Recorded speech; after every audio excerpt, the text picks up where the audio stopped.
Here, if you could just display both ways, that'd be fine, sir.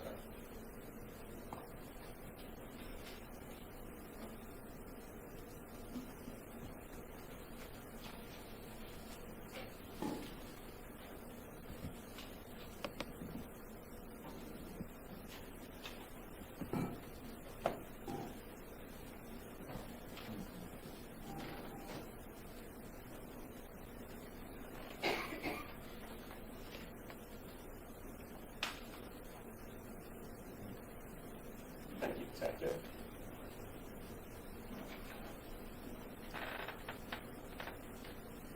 I would notice that you have, there appears to be some kind of orange, like zip tie through the firearm, is that correct? Yes. Okay, do you know how that came to be placed on there?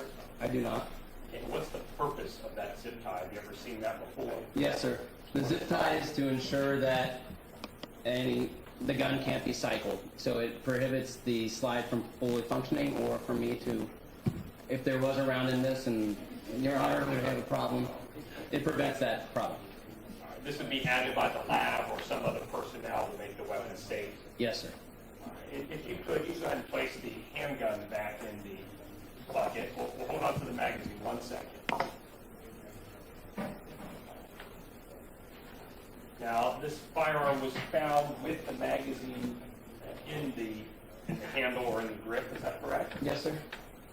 Now, as far as the magazine, you have that in front of you still? Yes, sir. What is the capacity of that firearm? How much ammunition can it hold? So this magazine itself can hold 17. The gun can hold an additional round in the chamber, like in the slider area. So what that tells you is when you take the gun, it has 17 rounds in it. If I load the gun, cycle it back, now we have 17. What I can do is release the magazine and add one more round, so that allows you to have 18 total rounds in this gun, in a SR9. If that makes sense to you. So one magazine, you can fire up to 18 rounds with, never have to reload. Correct, sir. If you could also place the magazine at this time back in the bucket with the firearm. Thank you. Oh, I'm sorry, and the test fires too. Yes. Thank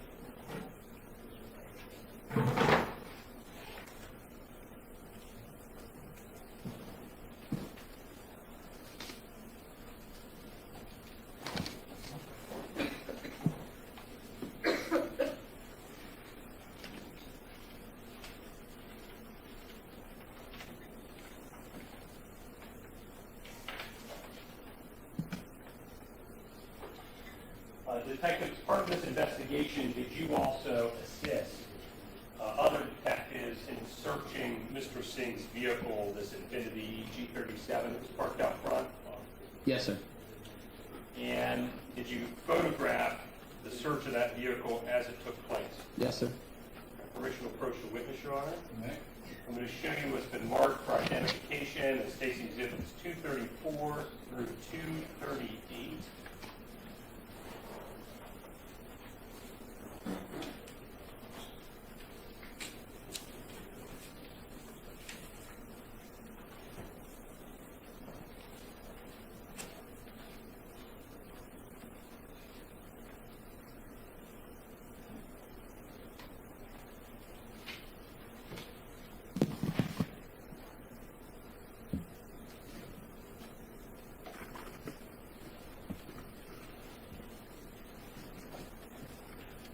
Had a chance to look through State's Exhibit 234 through 238? Yes, sir. All right, and what are those photographs of?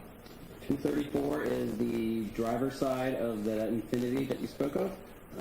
My understanding is Mr. Singh's. The 235 is the interior. That includes a portion of the driver's side seat and the passenger side seat. 236 is the registration that I found in the car, or the renewable application for registration, which had Mr. Gurpreet Singh's name on it. And 237 is MI Homes paperwork. It's like buyer paperwork from MI Homes, which had Mr. Gurpreet Singh's name on it, and an address in Indianapolis, Indiana, and then a sales rep as Ron Montague. I believe I said that right. Ron Montague. 130 or 238 is more. It's more title paperwork in reference to the purchase of the home in Indianapolis with Parmjit Singh's name on it. Those pictures fairly and accurately depict the vehicle and some of the paperwork found in it at the time of the search. That is correct, sir. And Your Honor, at this time, permission to display the ladies and gentlemen of the jury 234 through 238. Okay.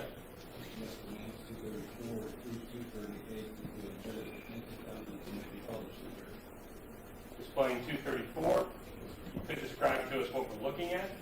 That is the driver's side of that Infiniti with the door open.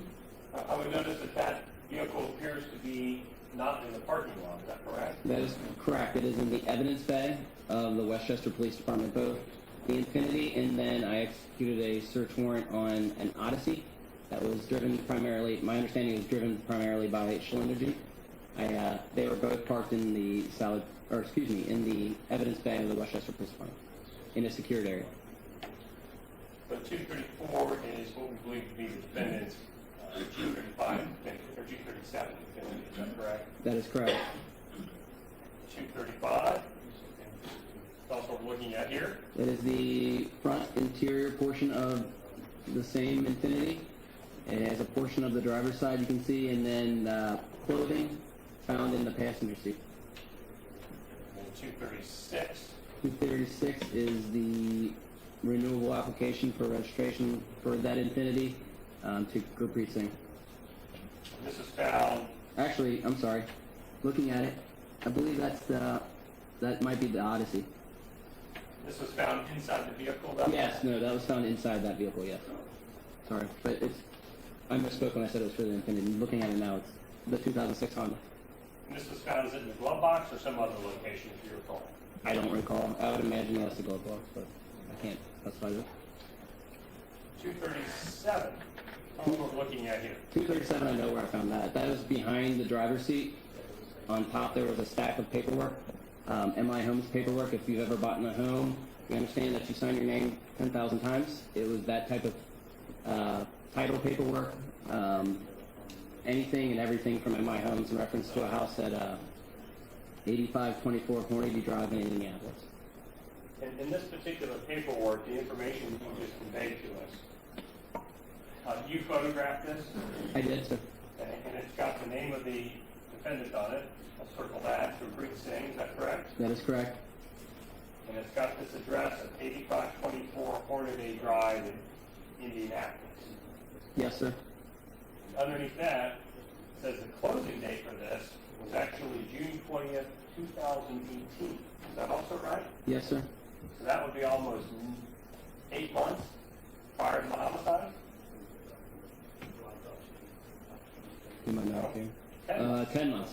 My math is bad. Sorry, I gotta do my math. 10 months prior to the homicide. Yes, sir. There's also a telephone number listed here, Yes, sir.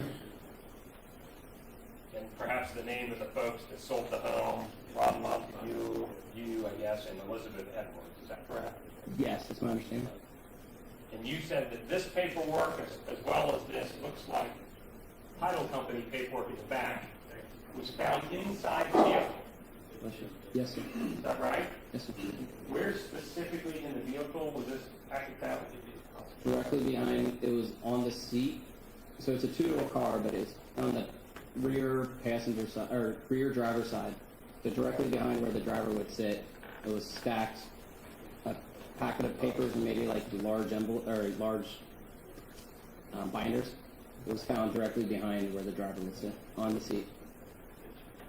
Yeah, 238. That's the picture you circled just previously. That has more to do with like the title paperwork, with the amount of price for the home and how they paid and taxes and titles, fees and all that. And this all appears to be in the defendant's name. Is that correct? Yes, sir. And only the defendant's name? Yeah. Only the defendant's name. Yes, sir.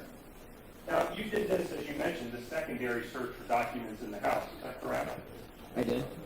Did you find any Holmes paperwork about this purchase, this house in Indiana? For 85 Inside the house? For 8524, no, sir, I didn't find anything personally. The only paperwork you found was for this home for Navkir. Yes, I saw that in Parmjit's Tupperware container. I found the gift letter, the meta source, and the Castle and Cup gift letter information reference to home purchase. But no paperwork for this home at 8524 Hornaday Drive inside the house. I did not find any, no, sir.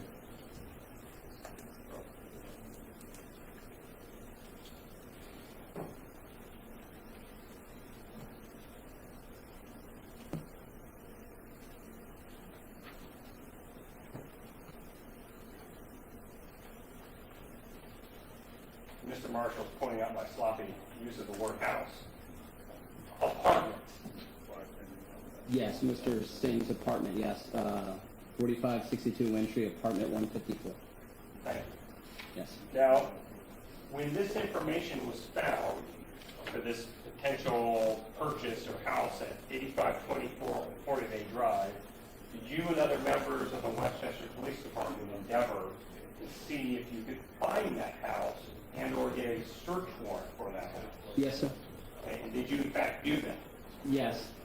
A few days later, myself and Detective Jim Whitehouse, we made contact with Indianapolis South, I guess it would be Southeast Division detectives, and met with a Detective Scott Meyer, who agreed to write a Marion County search warrant for us based on our information that we had gathered on that residence. I also made contact with an officer initially, Scott Chandler, I think was his name, and he drove by it, said it was in fact a house, it was built, but to his knowledge it looked vacant.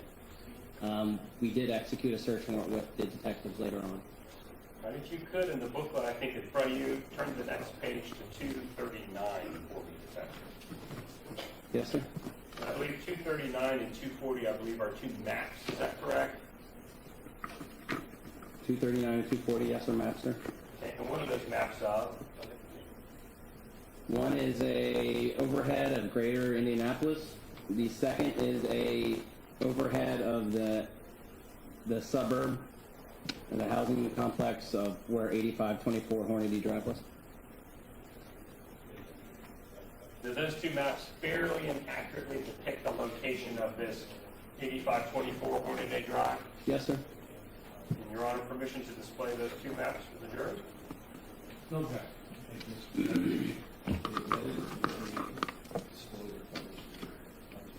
All right. 239, you could just orient us on this map for us, Detective, where Indianapolis is and where this location is. Yes, sir. So here's Indianapolis. Indianapolis has 465 that goes around it, kind of like 275 does in Cincinnati, if you guys are all familiar. So there's the beltway that goes around, and outside of that, much like Butler County is on the southeast corner is 8524 Hornady Drive. And 240. 240 is an overhead again of closer up to the subdivision that 8524 Hornady Drive is found. Look, here is the 8524 Hornady Drive address. In addition, when you went with other officers and detectives to this 8524 address, did you photograph the residence as the search warrant was executed? Yes, sir. And if you could leaf through State's Exhibit 241 through 255 for me. 41. Yes, sir.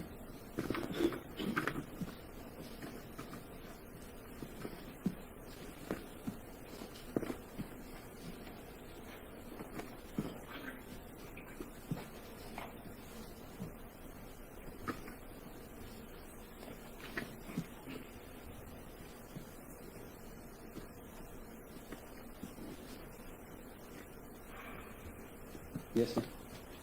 And those are photographs, is that correct? Yes, sir. And those photographs of this 8524 Hornaday Drive address. Yes, sir. And they depict the search warrant that you conducted out of the house. Yes, sir.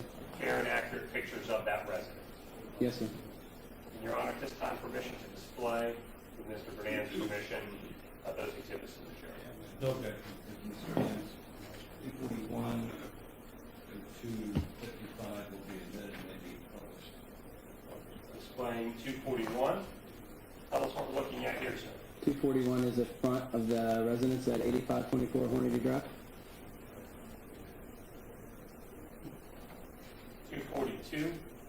The mailbox, which is across the street, but it's labeled for that address, 8524 Hornady Drive. And did you look at that mailbox? I did. And 243. Tell us what we're looking at here. That is a Barnes and Thornburg LLP paperwork. The recipient is a Gurpreet Singh at that address, 8524 Hornady Drive, Indianapolis, Indianapolis, Indiana. And it's dated April 22nd. I'm sorry, April 22nd of 19. Postmark. 244. Chase paperwork to whoever lives there. It's not specifically written. And put another piece of paperwork or an advertisement to Gurpreet Singh, 8524 Hornady Drive, Indianapolis, Indiana. You also went inside the house as well. Is that correct? Yes, sir. And 245. Tell us what we're looking at here. That is the great room, if you will, with the fireplace. Again, no furniture in this specific area, but I am taking the photo from the kitchen area, and then it's going towards the living room or great room. 246. Exact opposite. I'm in the great room taking a picture of the kitchen area. And it appears there's no refrigerator in this house. Is that correct? Yes, sir. 247. A closet with a sliding glass door to the backyard, and you can see the backsplash in the kitchen area. And no food either really in this house? No, sir. 248. That is the counter and an empty Tiffany & Company bag and box. There was nothing in it. I don't recall anything being in it. 249. 249 is more advertisements, but it's I believe that's a Discover, but it's to Gurpreet Singh at that same address. And then a Buyer's Edge, I'm guessing that's just an advertisement newspaper of some sort. That newspaper, does it have a publication date on it? It does, but in this picture I can't see it. 250. Thank you. January 24th, 2019. It was a Thursday.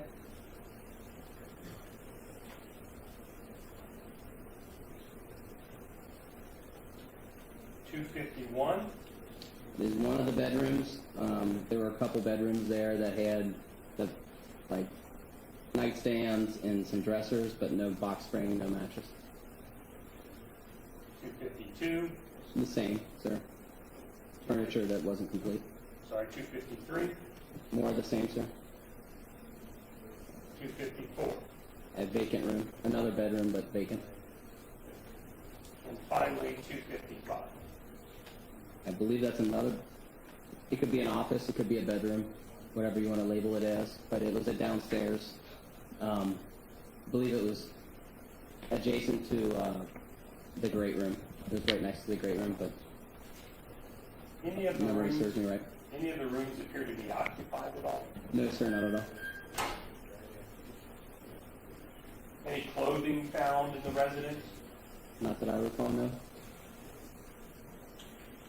Now, referring all the way back to the paperwork that you found inside the apartment at 4562 Wyndtree, specifically the letter for the verification of funds from Castle and Cook, that name that you mentioned, Hakikat Kaur or Kaur, you recall that? Yes, sir.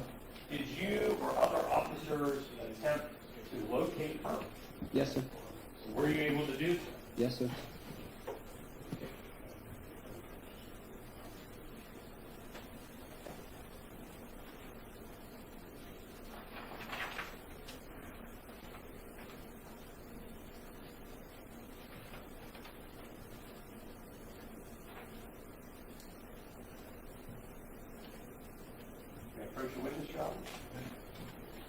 show you what's going to mark for identification is 499, 500, and 501.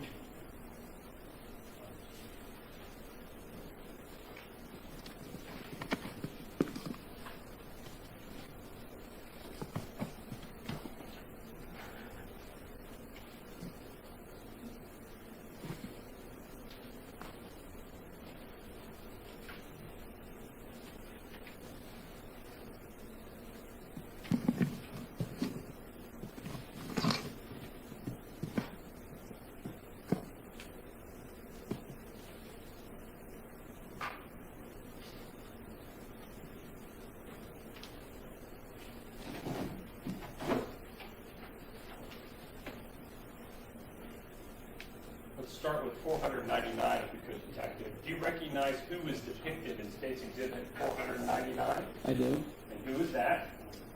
Mayor Kieran Carr. Mayor Kieran Carr. Stuff like that, a chance off the top of your head. And here we go. N is in Nora. Avikiran. Last name is K as in King. Aur. Hopefully that's right. During the course of your investigation, were you able to actually locate her? How about, sir? And while I don't want you to discuss any conversations you had with her, you did have a chance to meet her in person, is that correct? Yes, sir. You did have a conversation with her, you interviewed her. Yes, sir. And so, State's Exhibit 499, that's how you recognize that to be her, is that correct? Yes, I didn't take that photo, but yes, that is the same person. Yes. Does that fairly and accurately depict what she looked like when you interviewed her? Yes, sir. Your Honor, at this time, permission to display 499 to the jury. Okay. A, it will be admitted to be published in slip. State's Exhibit 499. That's not Karen County. Yes, sir. When you were able to locate her, did you find her at a certain address? Yes, sir. And what address did you find her at? 8007 Hornady Court. And if you could flip that over to State's Exhibit 500, and then 501. 500, I believe, is a map, and 501 is a photo of her house, is that correct? Yes, sir. State's Exhibit 500, that is a map of where her home is located. Is that also right? I'm sorry, repeat the question. Sorry, 500 is a map of where her home is located. Yes, sir. Does that fairly and accurately depict where her house is located? Yes, sir. Southeast corner of Indianapolis. Good. State's Exhibit 500. Any objection? Okay. Okay. You may be admitted to be published. And once again, if you could please orient us on this location. Detective? City of Indianapolis, 465 Beltway, 88, I misspoke earlier, I'm sorry, 8807 Hornady. 8807 Hornady.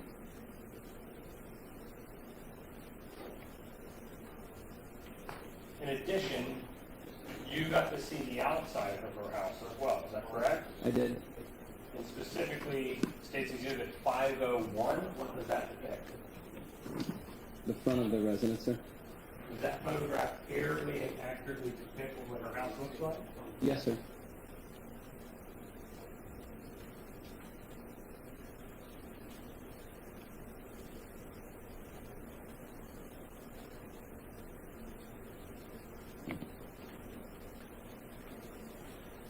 And once again, Your Honor, permission to display State's Exhibit 501, ladies and gentlemen. No objection. No objection. Be admitted and published.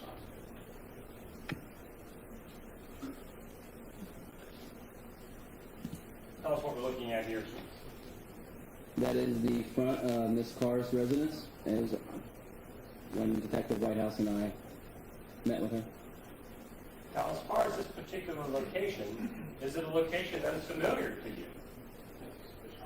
Previous to this case, or in During general? the course of this investigation, The times that I met with Miss Carr were at this residence. this particular street and neighborhood, is it familiar to you? Yes, it's approximately 12 houses away from the other search warrant that we conducted. So directing your attention back to State's Exhibit 240, 240. I need that book, sir. Okay. you can use the screen, sir. Okay, very good, thank you. This is the previous exhibit where this house was located for 8524 Hornaday Drive. Is that correct? That is correct, sir. And if you could circle that for us on the map? The 8524? Yes, sir. Yes, sir. And if you could also circle where the 8807 address is. 8807, corner house.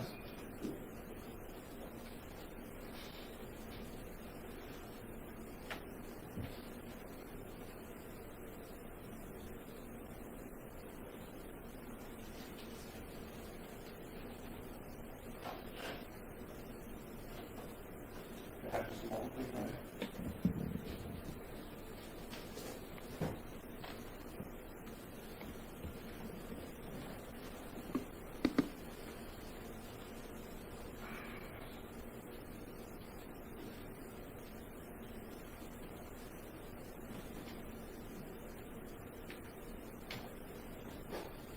Thank you for your testimony, Detective. I could retrieve the exhibits prior to cross-examination.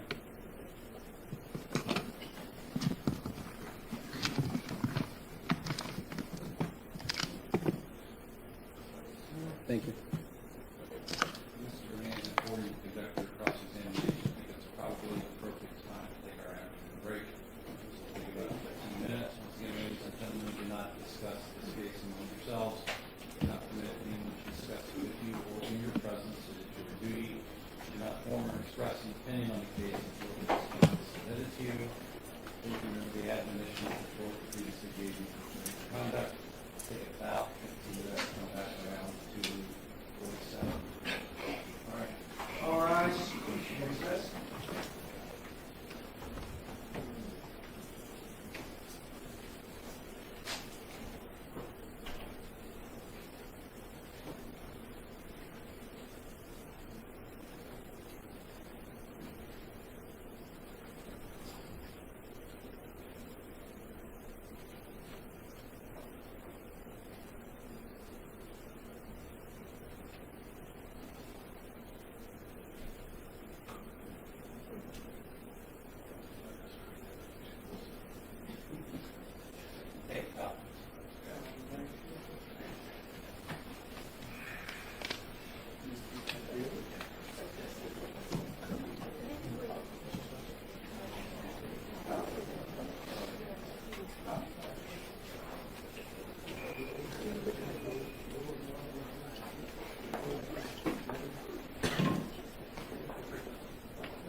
Thankful. You just want me to put one thing in? Yeah.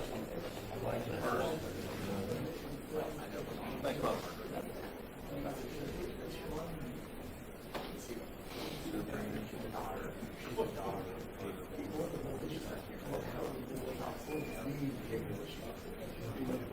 Yeah, something. No,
gun to be a kid, especially with my wife, because they would care.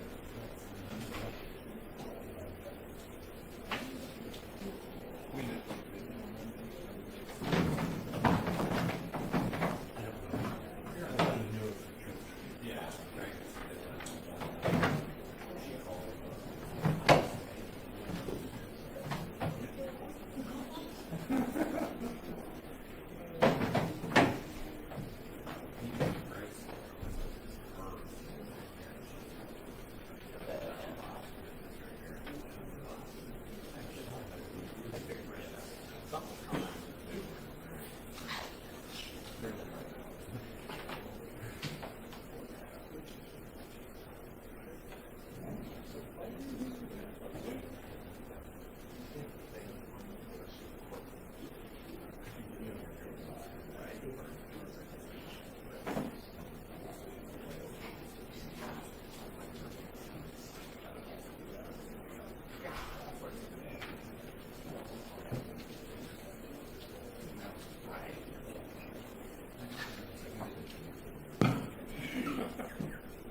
Unless you have.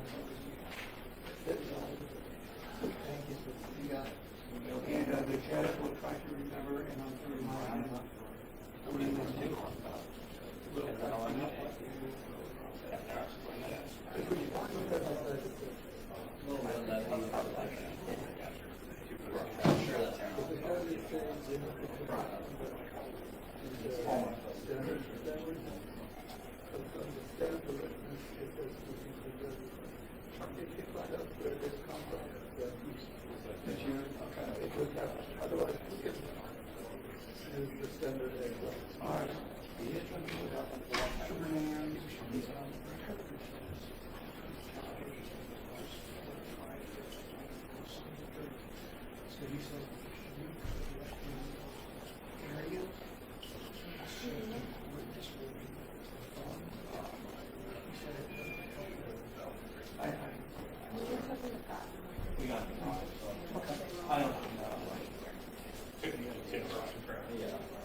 Top 45 dialects?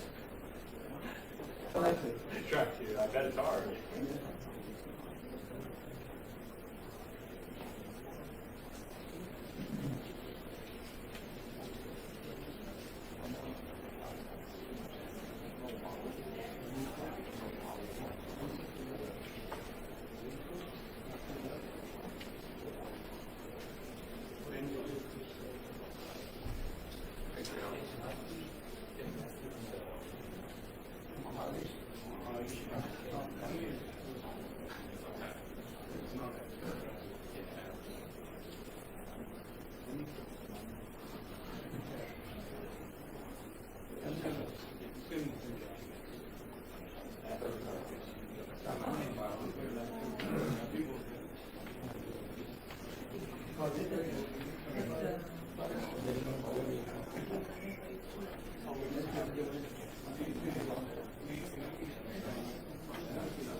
sometimes they don't, it tells me right here.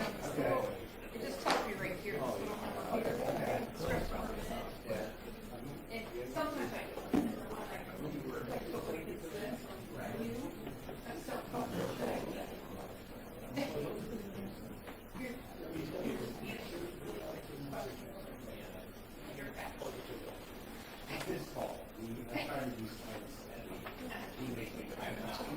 people do, you know.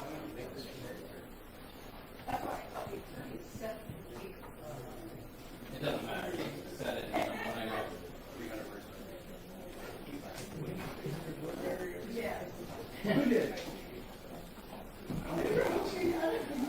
Wait, I told, I can't start. When there's no pause between your question and answer. Oh, yeah, that's wrong. It throws it.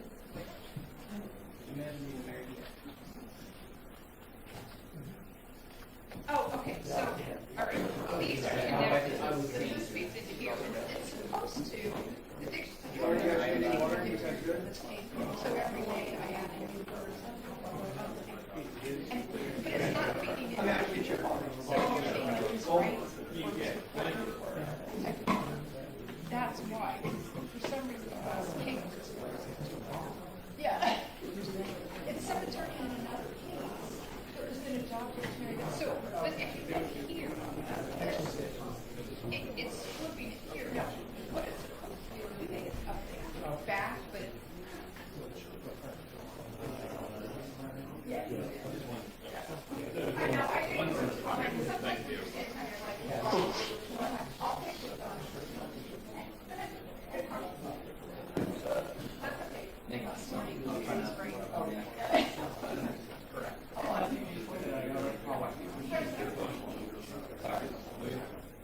What did you do? I'm sorry. I didn't see it. I apologize.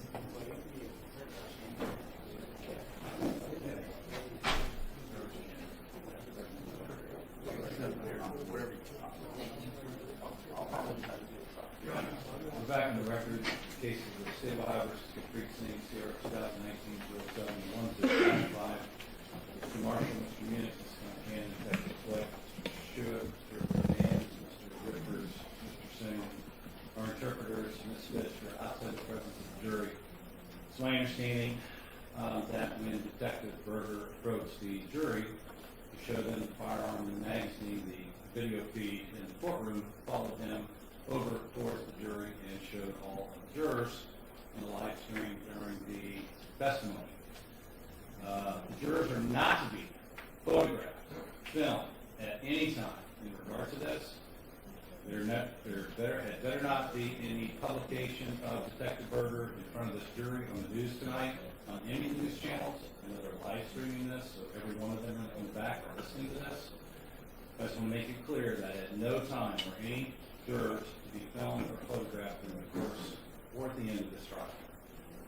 And there may be additional witnesses that are asked to approach the jury by various attorneys for various reasons. I don't have an objection to that, but I want to stress that they are not to be photographed or filmed in any way, shape, or form. All right?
sir. Now, on your direct testimony, I think I heard you say you've been a detective for 8 years, right? Detective for 8, yes, sir. And a law enforcement officer for much longer. Yes, sir. Now, in this case, I heard you testify that because of the magnitude, you have hundreds, if not thousands, of different leads. Tasks. Tasks. If I said leads, I meant tasks, meaning different things to do, sir. Okay. Now, I believe you also testified that as a detective, your role, you weren't making decisions about specific things, you were completing tasks, right? Correct. And that you were told where to go. Yes, sir. Who in your department was telling you where to go? It varied between sergeants and lieutenants.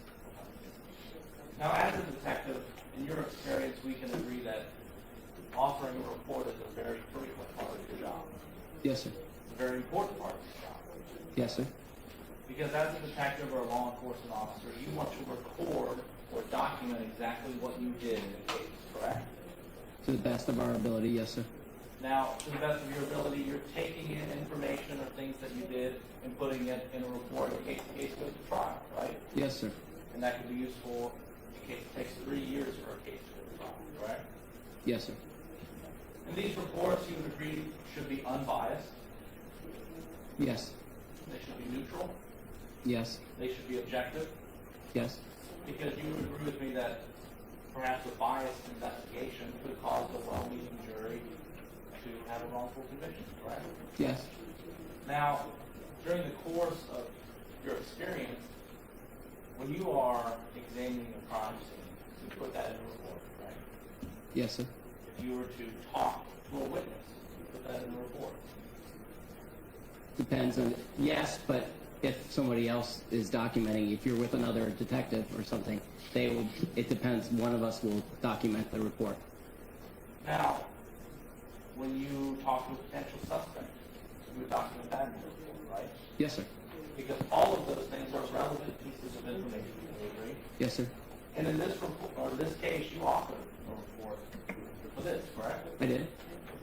I want to talk about a little bit about what you documented in your report. We heard on direct testimony that you were involved with BCI dive team, correct? Yes, sir. You put that in your report. Yes, sir. You were involved with the search of Meninder's car, right? Yes, sir. The Mustang, yes, sir. And you documented that in your report. Yes, sir. You were involved with searching Hakikat's bedroom. Yes, sir. And you documented that. Yes, sir. Now, turning to the witnesses, you documented your interaction with Miss Ashley Johnson, right? The woman above, yes, sir. A Christopher Thomas, The male subject above, yes, sir. a Korea Wheeler, A woman across the street, yes, sir. a Charmaine Craddock. The days after when we were doing knock and talks, yes, sir. In fact, you even documented, because it is important to be detailed and thorough, individuals who had nothing relevant to say, correct? Yes, sir. We canvassed the entire apartment complex. Because as a detective, you want a thorough and unbiased investigation, correct? That's correct. But when you were made aware of an individual running away from the scene that night, you didn't put that in the report. When was I made aware of that, sir? You were made aware by a Jeff Lewis. You recall that? Jeff, no, sir. No one, he never said someone ran from there. That's incorrect. Mr. Lewis never told you Mr. that? Lewis told me that there, in Detective Oaks, that there was a guy walking in front that looked like he didn't have shoes on and was like he was walking on rocks. I don't recall him ever saying anyone ran from the scene.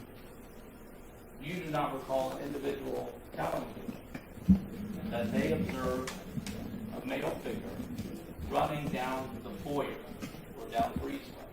Mr. Lewis, my recollection is Mr. Lewis said he saw somebody in the foyer area. He saw somebody that looked like they didn't have shoes on in front of the, I guess that'd be the sliding glass door, sir.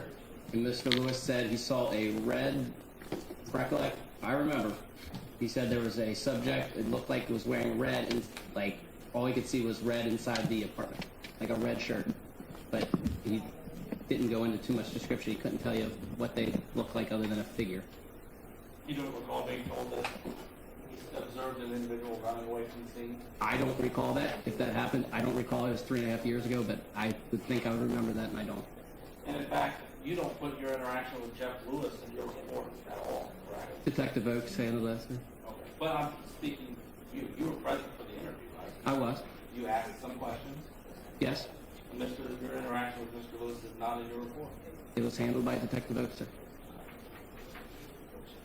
Now, I would be correct, sir, that you were aware that there were bare footprints found at the crime scene, correct?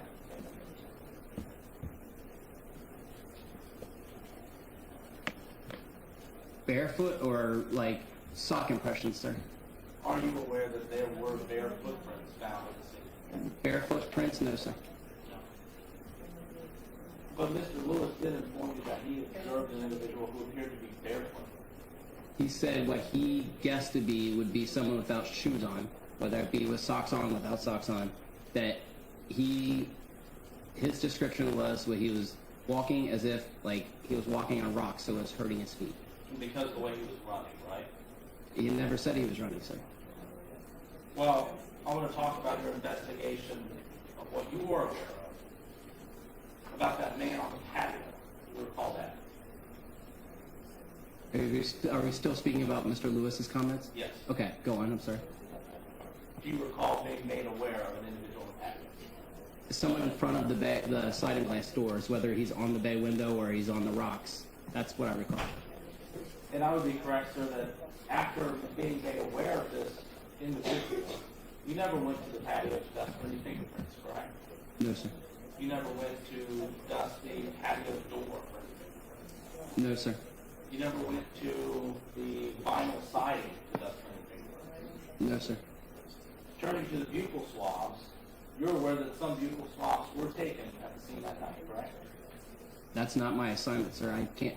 Again, I'm not trying to be rude to you. I really apologize, but we have hundreds of tasks to do. I don't know who swabbed who, or I know now Sergeant Couch was in charge of processing the scene. That's not my assignment. That's not my worry. My worry is to do the task. There's so much to do on these cases, sir. I'm really not trying to be rude to you, but I have no idea who took the buccal swabs and what they took them on. I don't want to tell you otherwise. I'm sorry. And I appreciate that. And I know where you're coming from. But my question for you is, after learning that information, you never then went and performed any of these swabs. You left that for someone else. That is correct, sir. Yes. You're not aware of what swabs were actually tested? Correct. I have no idea. You had no say in that. Repeat, please. You had no say in that. No, sir. Now, one thing you did. You keep saying no, sir. And I think your answer should be yes, sir. I'm sorry. If you're saying you're not aware, so no, I'm not aware, sir. Okay. I apologize.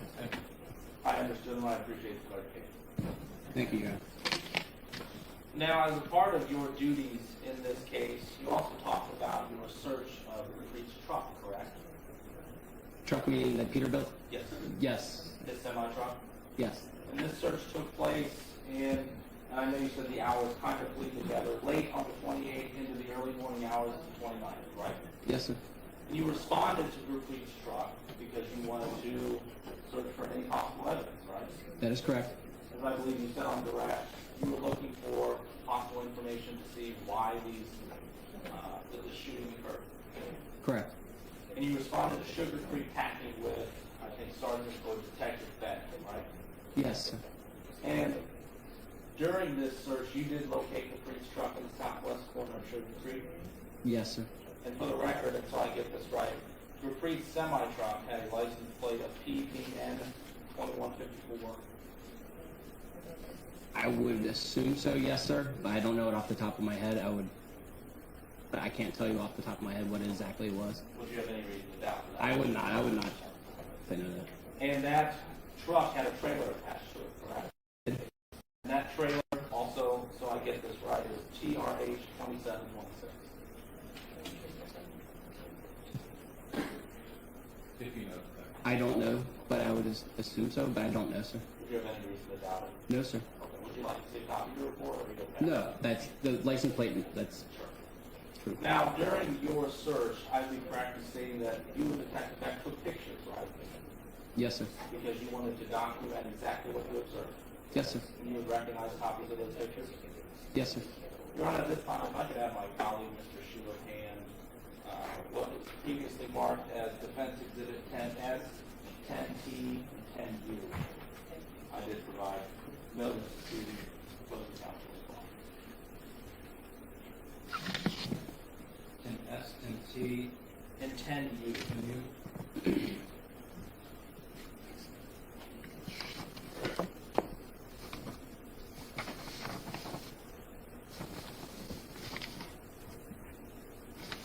Detective, what did Mr. Stewart hand you? He handed me photos of Mr. Singh's semi, well, the interior of the semi, and then also it looks like the rear portions of the trailer.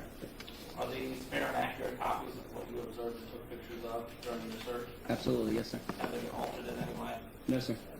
Your Honor, at this time, I would publish this exhibit.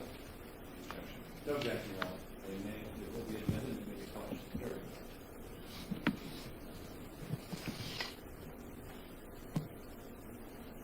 I want to start with 10S, Detective.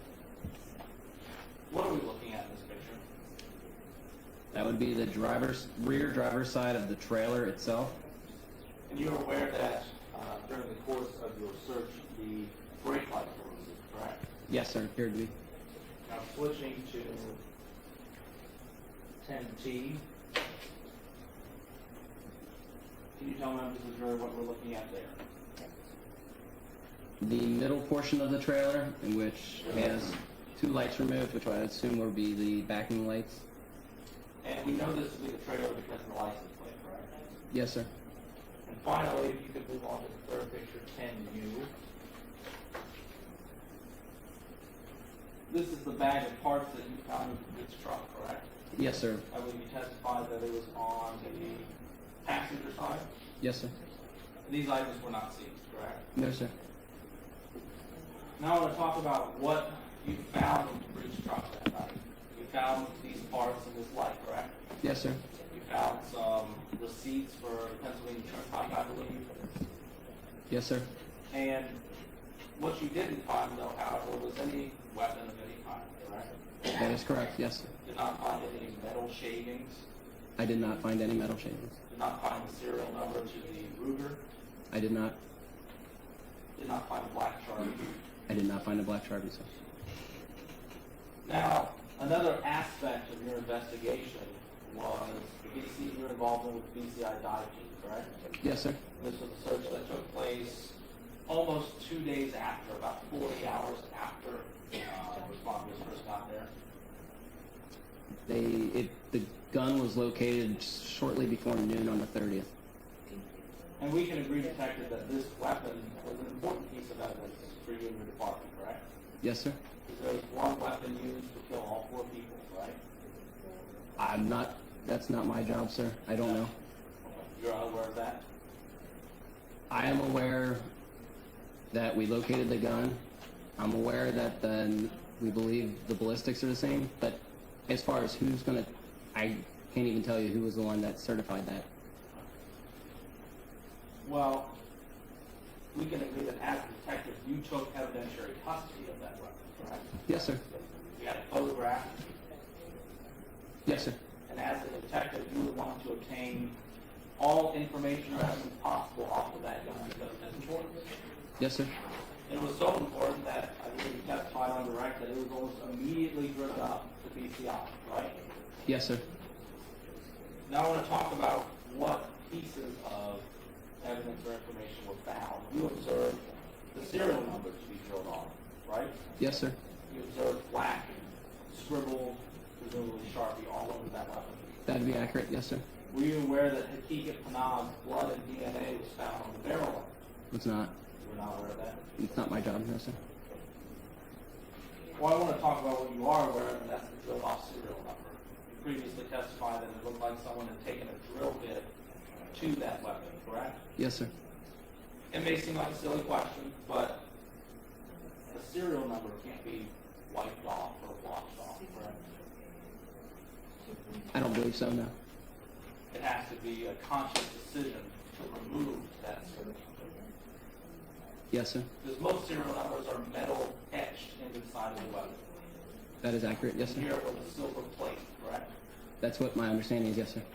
Now, with this drilled off serial number, based off your experience and training, it makes it harder for you as a detective to link a gun to a person if that serial number is removed, correct? Yes, sir. Because it severs the link between owner, possessor, and that firearm. Purchaser and the firearm, yes. And in your experience as a Westchester police detective, do you agree that drilled off serial numbers are something that's uncommon in your line of work? Yes. Now, in terms of maybe some evidence that you did not obtain off this firearm, you never dusted or tried to pull any fingerprints off this gun, correct? I did not know. And you're aware, or to backtrack a little bit, are you aware that Hakikat Singh's DNA was on that firearm? You already asked me that. No, I was not. You never attempted to pull a palm print off that weapon as well? I did not. In terms of how the gun was found, we can agree today that it wasn't found in pieces, right? Correct. When the gun was found, the magazine was in the grip. Yes, Never attempted to pull fingerprints off the magazine? I did not. Any palm prints off the magazine? No, sir. And there's no way for you as a detective to determine who possessed that gun, correct? For me personally, no, sir.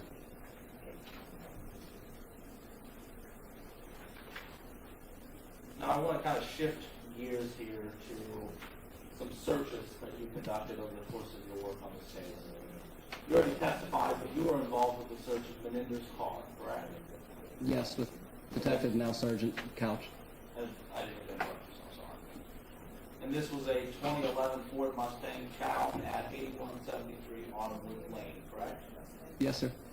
And your process with Detective Couch was thorough, right? Yes. You wanted to obtain all possible evidence or information out of this car, correct? Yes. You swabbed the seats for DNA? I did not swab or collect any of the evidence. I worked as the evidence custodian, which means like once, so I'll say his name's Eric.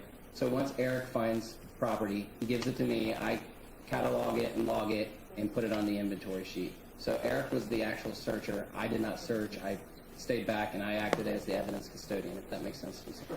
And when you say Eric, for the record, you mean Detective, but now Sergeant Couch, correct? That is correct.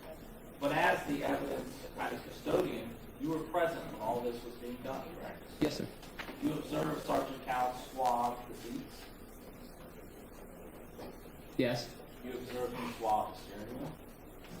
I believe so, yes. It's a manual car, so you observed him swab the gear shift.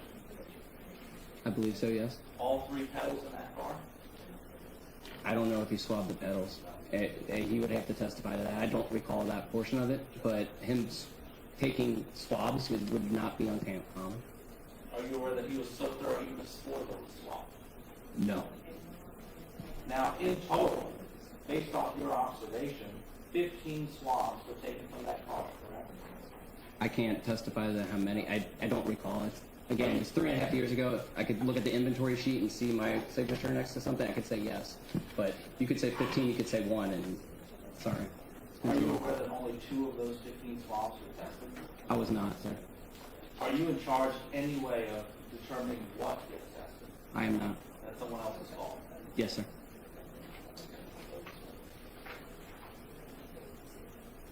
Now, in terms of your work and search in the apartment itself, I believe you testified that you searched, I believe it was the Hakikat's closet.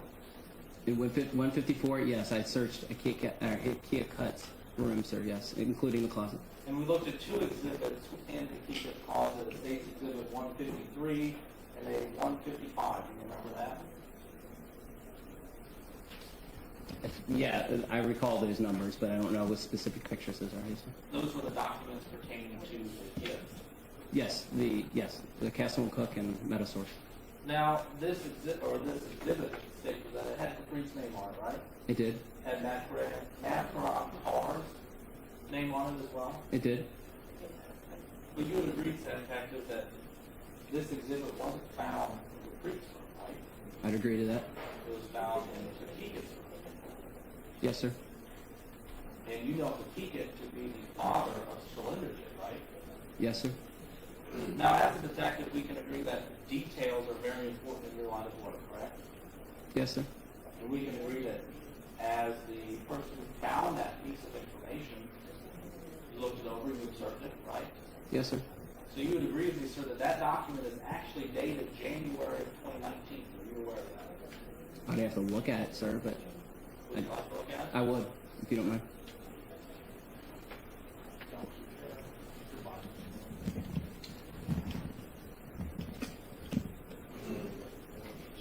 You said it was 155 and 154? What are the things that-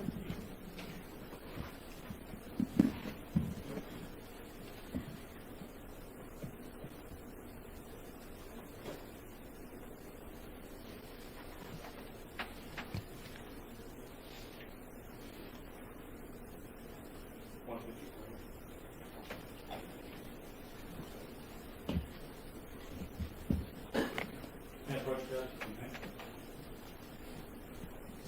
Thank you. Sorry. For the record, I'm getting detective the state's minor with exhibit 1.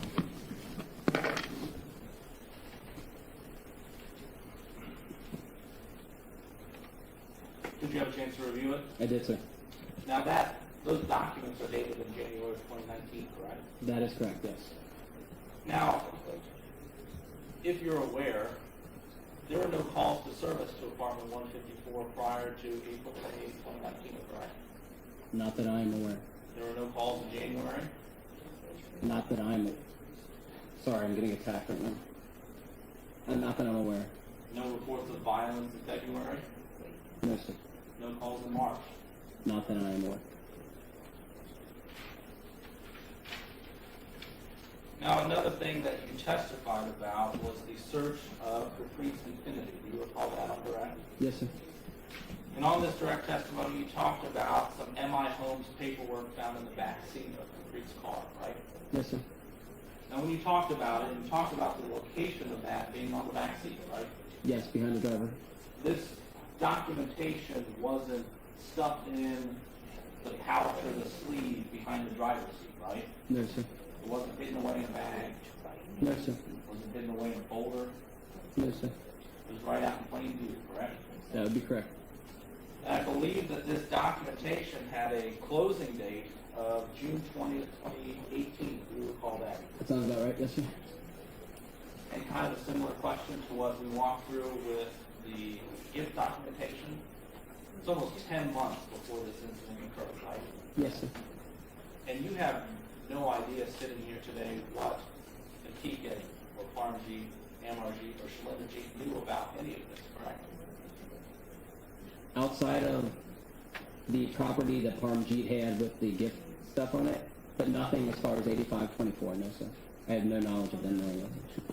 And there were no calls for service between June 2018 to April 2019 at apartment 154, correct? Not that I'm aware of. Now, are you aware that Caprice Honda Odyssey, Shalinderjit Kaur, that was in Caprice's name? Are you aware of that? Yes, based on the registration paperwork that we showed previously, yes. Are you aware that his Infinity was in his name? Yes, sir. Are you aware that his semi-truck was in his name? It was under Rolling Wheels, but yes, which is his company, but yes, sir. Correct. And you're aware that the apartment lease was in Caprice's name? My understanding, yes. Now, you talked also about that specific home in Indianapolis. Do you remember that? 8524, yes, sir. Yes. Are you aware that there's actually a large Sikh community in Indianapolis? I am. Are you aware that Caprice's parents were actually in the process of immigrating here to the United States? I was not.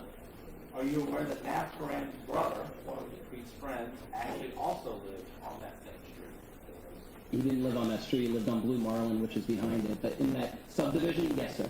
About 30 seconds. Yes, I believe his real name's Hartman, but goes by Sonny. I'm sorry. Sonny, if we believe his name is Sonny, or goes by Sonny, yes, sir. He lives on Blue Marlin, which is in the same subdivision, but like 2 streets or 3 streets back. Now, turning away from your work on those objects, you also testified about a cancellation of power of attorney that you found in Hakikat's bedroom, correct? Yes, sir. Your Honor, with your permission, if I could publish what has previously been admitted as State Exhibit 160. Okay.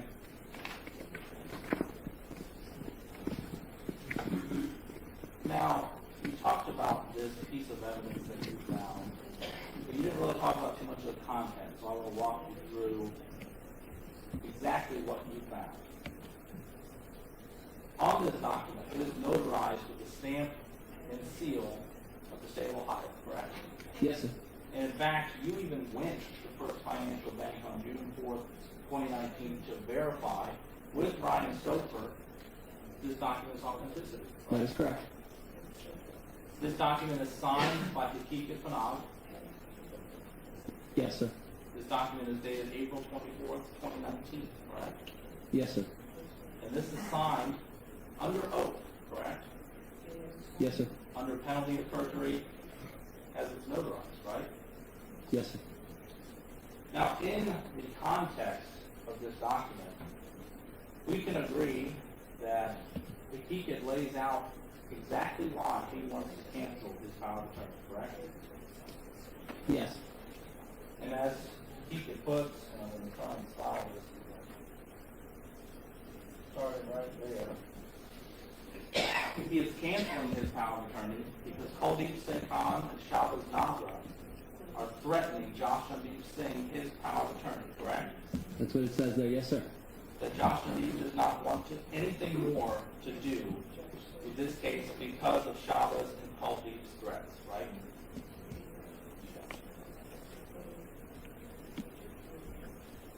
Yes. Yes, sir.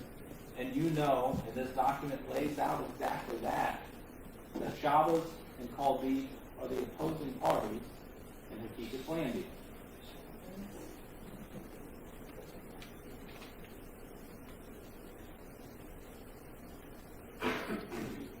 Can you repeat that question? I'm sorry. One more time, you request. Can you repeat that question, please? Sure. And you're aware that Shabaz and Kuldeep are the opposing parties in Hakikat's land deal.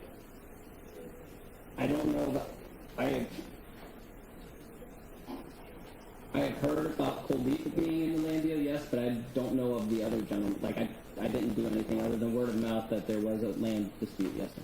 But you did review this document, right? Yes, sir.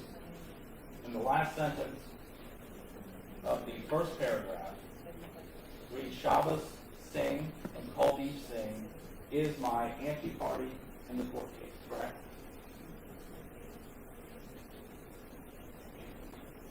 Yes, sir. And this document is dated 4 days before the shooting. Yes, sir. Now, what this document doesn't detail, there is no mention of Gurpreet Singh in this document, correct? That is correct. There's no mention that Gurpreet Singh is threatening Josh Nadeep. That is correct. There's no mention that Gurpreet Singh or Hakikat's son-in-law is threatening Hakikat and his family. That is correct. Now, based off this document, and you testified a little bit about it, you became aware of Kuldeep Singh Sekhan, correct? Very vague amount.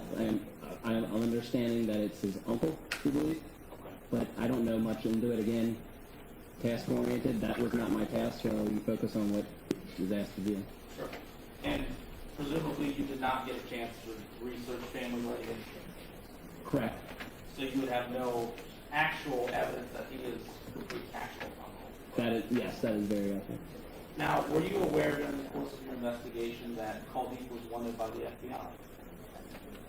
By the FBI, I don't know. I had heard that my understanding was he fled the country, but I thought it was for a drug case, not an FBI case. Well, it kind of leads me into my next question. You're aware that Kuldeep has an active United States warrant out of Missouri for drug trafficking. Yes, methamphetamine. Are you aware that Kuldeep is wanted by Interpol? I know he's wanted out of the U.S. government. Whether Interpol gets involved, I would imagine, yes. Anytime they flee the country, Interpol gets involved. Now, we've already talked, you conducted a lot of different interviews in regards to this case, correct? Yes, sir.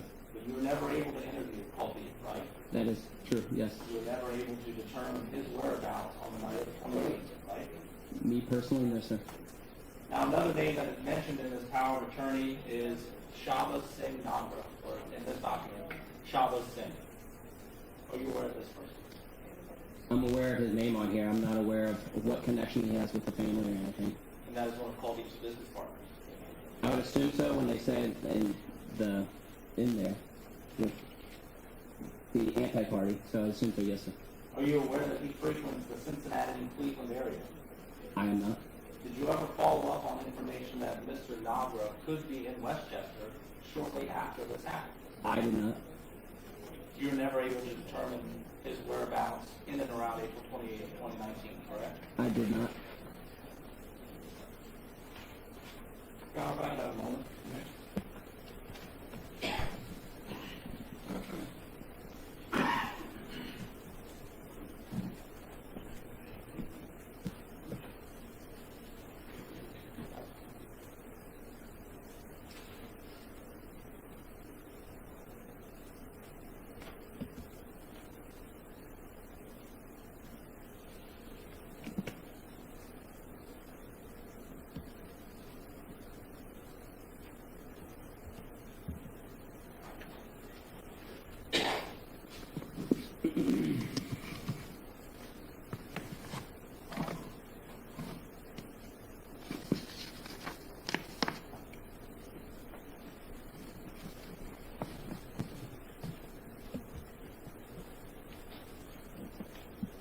Thank you, Judge. Just briefly, I'll make it brief. Are you aware, Detective, of a land mafia involving Kuldeep Singh? I am not. Is that something you ever looked into? I did not. Now, the drilling off of the serial number, I know you already testified that it's uncommon. You'd agree that based off your training and experience, that this tends to show some type of criminal history or experience. I can't testify to that. I can testify that somebody didn't want to get caught with a serial number. That's all I can testify to. I can't testify to that portion of it. And briefly, in terms of the home that you searched in Indianapolis, were you aware that Capri's normal trucking route was New Jersey to Indianapolis and back? No, I'm not aware of it. That was, again, that's not my job. I didn't look at his driving portion of it. I knew he had a route in Indianapolis, but other than that's it. That's how he met Sonny, apparently. Thank you, Your Honor. That's all I have.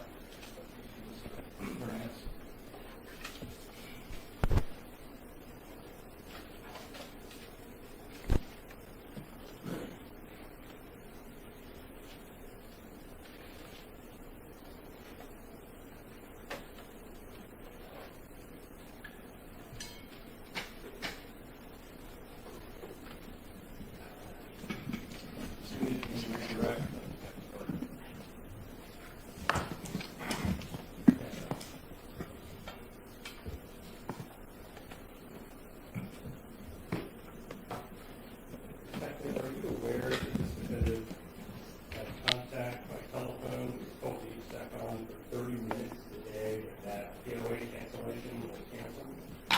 I'm not aware of it. Are you aware that this defendant had a conversation about 12:30 the day of the murders with Colby Secon too? And that's not my job test, sir. I'm not aware of it. And you would agree with me that someone that throws a gun and like tries the serial number off, covers it with maybe black marker, someone that's put some thought into getting this done? Yes, there would be a lot of premeditation to that, sir. Don't have any further questions. Nothing further. Thank you, Judge. Second Berger, thank you very much for your testimony, sir. Thank you, Your Honor. Is this witness subject to recall at all? Be released from the house. Thank you, sir. Thank you.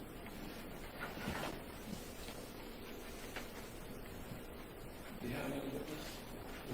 Your Honor, for scheduling, would it be permissible for a brief sidebar to discuss the next few witnesses?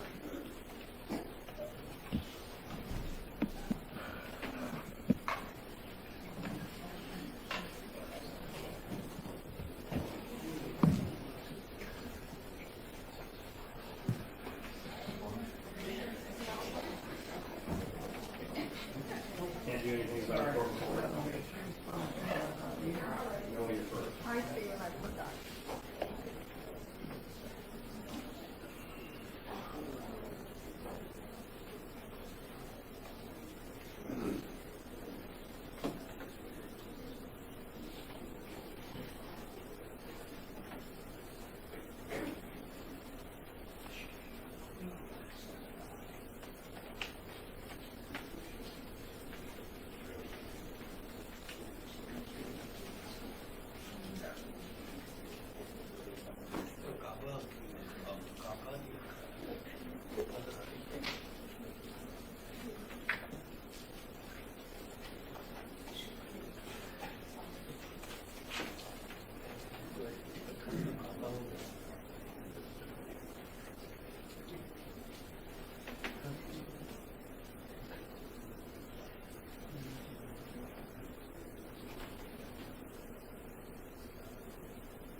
The state has two additional witnesses they would like to call today, only because of the distance that they've traveled to be here.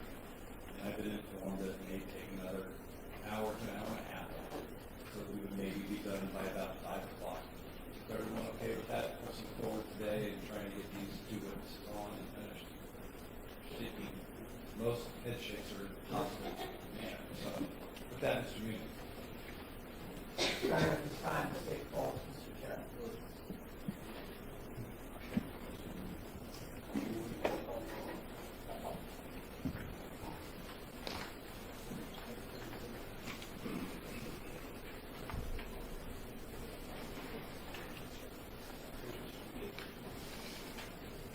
Raise your right hand, please.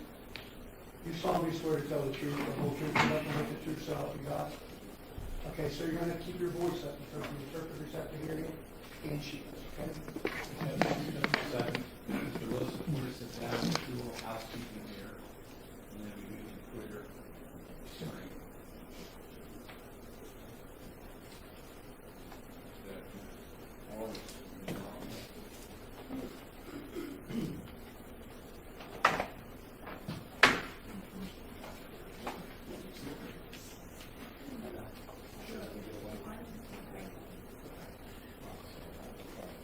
You may have a seat.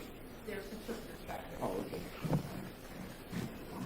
Ladies and gentlemen, Ms. Fitch is asked to move forward a little bit so she can hear the witness better, especially with two alternates on the end. If she is blocking your view of the witness, just raise a hand and let us know. All right?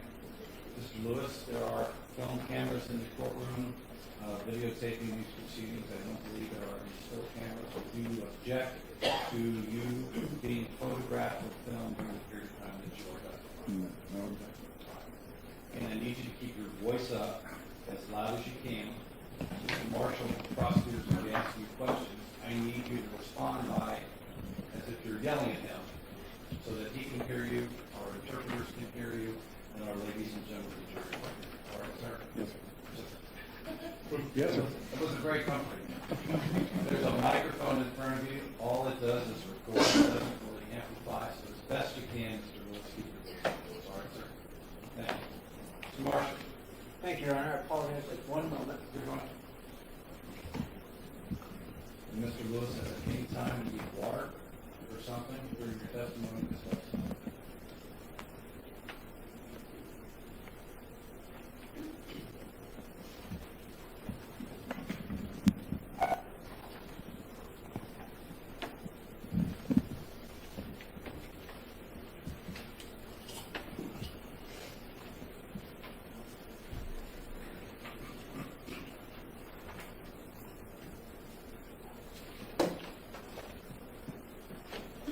Thank you, Your Honor. May I proceed? You may.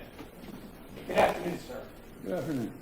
You've now been admonished by the court to keep your voice up, so let's test this out in a very nice, loud, clear voice so that this entire courtroom can hear you.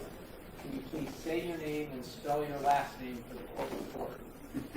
My name is Jeff Lewis, Lewis, How old are you, sir?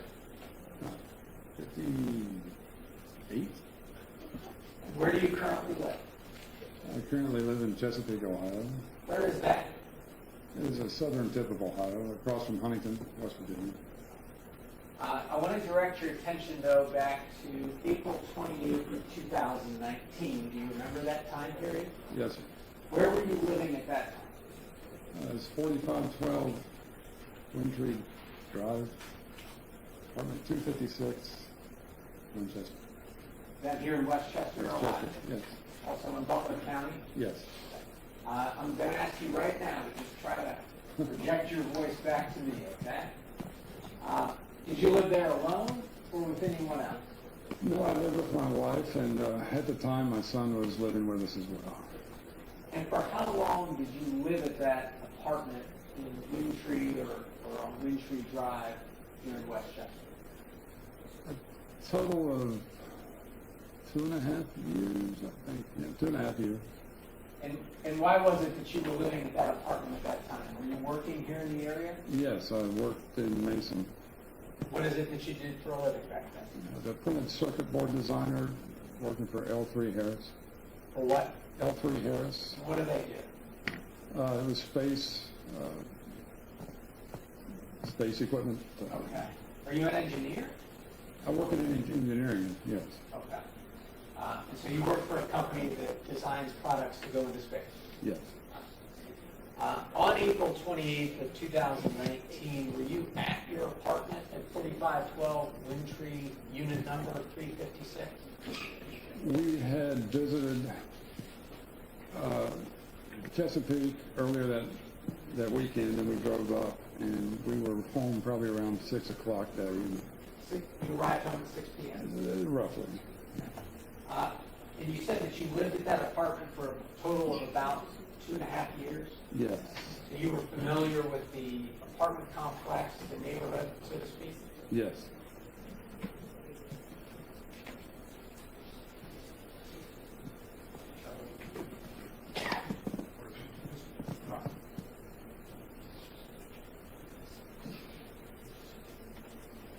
May I please the witness? For the record, I'm handing the witness the remark for identification. It's case exhibit 386. It's a document, sir. Can you please look at that and tell me if you recognize what it is? Yes, it is the layout of the apartment complex. The apartment complex called Lakefront Apartments that you lived in back in April of 2019? Yes, sir. And does it fairly and accurately depict the neighborhood as you remember it when you lived there? Yes. In fact, does case exhibit 386 have a marking of where your apartment is located? Yes. At this time, Your Honor, the state has moved 386 into evidence and request permission to follow. No objection. Thank you, Mr. Richards. Please accept the evidence made closed.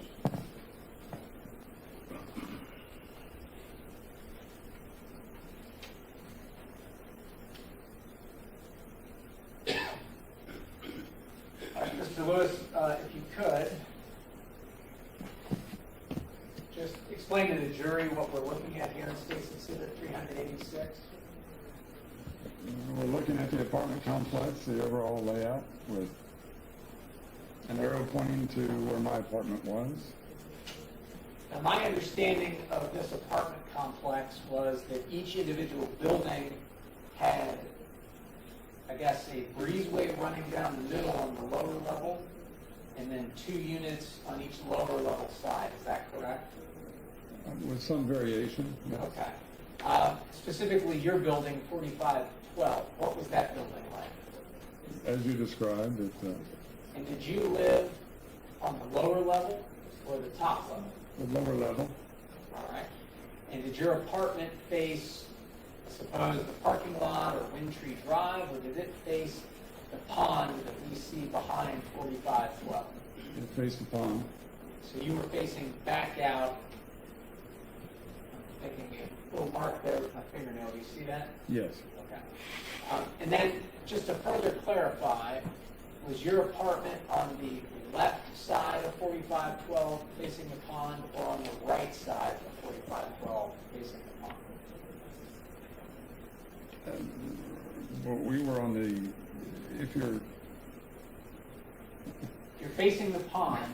If you're standing in the street out front, we were on the right side. Okay, so you're on the right half of the building, is that correct? Yes. Okay.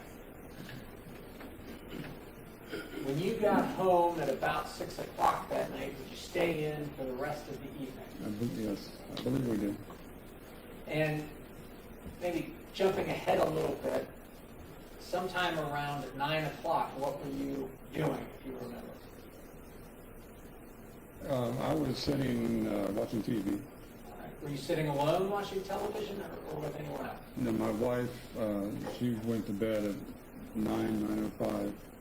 And is that the normal time that she goes to bed? Oh yes, religiously. When your wife went to bed that night on April 28, 2019, did you go with her? No. What did you do? I like to write, so I decided to start writing a little bit. What is it that you write? I just fiction stuff. Fiction. Yeah. Okay. And do you write by hand on a notepad, or do you type when you write? At that time, I had a computer with a touch screen that I would use a pencil to write on. Where in your apartment would you do that kind of writing? In the chair in the living room. In the living room. Okay. And while you were doing this writing, do you turn the TV off? Do you have all the noise off in the apartment? What's your writing style or habit, I suppose, as it relates to your writing? Well, typically I leave it to whatever it was we were watching at the time. But that particular night, I decided to try to listen to some music. How did you go about listening to music then? We had cable, and they have music stations, and I turned it to a blues station that night. Okay. You said your son was living with you at the time. Do you know where he was when you started writing? Yes, he was in his bedroom playing video games. Okay. So you start writing, you're listening to music. For how long does that go on for before you're interrupted? Roughly around 3 songs, because I realized this was not the kind of blues I wanted to hear, so I then changed it to a classical station. Okay. And if you know, about how long does each of the songs that you were listening to on that blues station last? Roughly 3 minutes apiece. 3 songs at 3 minutes. Even I can figure out that that's about 9 or so minutes. Yeah. Is that fair to say? Yes. Did you get up then and turn the station after 3 songs? I'm sorry? Did you turn the station then after those 3 songs? Yeah. What did you turn it to then? A classical station. What happened after that? Well, that's when I heard what I thought somebody was outside hammering something. You thought you heard someone hammering? Yes. Okay. Do you recall at about what time it was that you heard that? It would have been around 9:10, 9:15, something like that. So your wife went to bed at 9:05. Is that correct? Yeah, You got through 3 blues songs at about 3 minutes each. right. So that's 9:09 to 9:15, give or take. You said you turned the station to what kind of music? Classical. Did you listen to any classical songs before you heard this hammering? Yeah, it was part of it, I assume, yeah. When you heard this hammering noise outside, what, if anything, did you do? After it stopped for a second, as I recall, and then it started again, and that's when I thought, well, who is hammering at this time of night? So I got up to look outside, Where did you go look? at our patio door. Did you open up the patio door? No, Do you have a sliding glass patio door? I did. Or at the time, did you? Yes, Did you have any kind of blinds or drapes over those patio but doors? there were vertical blinds. Were the vertical blinds closed at that point? Yes, Did you open? no. What did you do then to look out the window? I just separated one and looked out. And at this point then you're staring back out towards the pond? Yes. What, if anything, did you see? Well, after looking at other apartments, I noticed somebody standing on the patio across from me, and I assumed he was looking to see who was making the noise as well. Do you remember what building or what unit it was where you saw this person? It was on here, it's labeled 4562, lower left.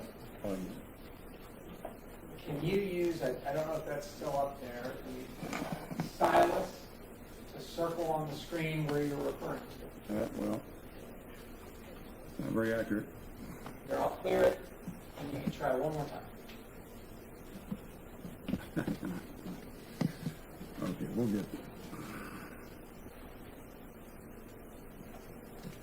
That one. So for the record, with his second mark, he has indicated the, what I'll call lower left corner of 4562 as it appears on State's Exhibit 386. Is that accurate, sir? Yes, And was the person that you saw, was that in the lower level unit or the upper level? the lower level. Lower level. And what, if anything, could you see about this person? I just noticed he had walked to one end to, if we're facing the apartment from the street, he walked to the right side of the patio, and then he walked to the left side of the patio. And I noticed he bent over the railing. I assumed he was looking to see the same thing. And then he went back inside. Let me ask you just a couple questions about that. You keep saying he. Were you able to tell the gender of this individual that you could see? It was obviously a man, Why do you say that? just from the bill. What was the bill that you observed? It was a larger guy, kind of husky. Could you make out anything about, I don't know, ethnicity or anything like that, or race? Not at this point in time. Could you make out or observe anything about height? No, I couldn't distinguish. He wasn't very short or very tall. He was Medium. medium. What does that mean to you, though? That may mean something different to you than it does to me. I consider myself medium, so in my mind, he was probably about my height. What is your height? It's 5'11", 5'2". Little envious. That's me. Could you make out any clothing on the individual? No. Could you make out anything about, I'll say, hairstyle? Was it long flowing hair, or short hair, or bald, or anything? Again, not at this point. Did you see the individual, the male that you described? Can you tell us again exactly what you saw this figure do? Well, he walked back and forth, then he went back inside. How did the figure? I apologize, Ms. Fitch. I'm correcting my question as I go. Could you see the individual come out onto the patio, or was he already there when you looked? He was already there. All right. The patios there, they're not terribly large, are they? No, 5 to 7 feet in width, maybe? probably 8 feet. Okay. When this individual was going back and forth, was he running back and forth on the patio? No, he was walking. Could you see anything else about what he was doing on the patio? No. Where did you see the figure go? He went back in the apartment. How so? Just walked straight through.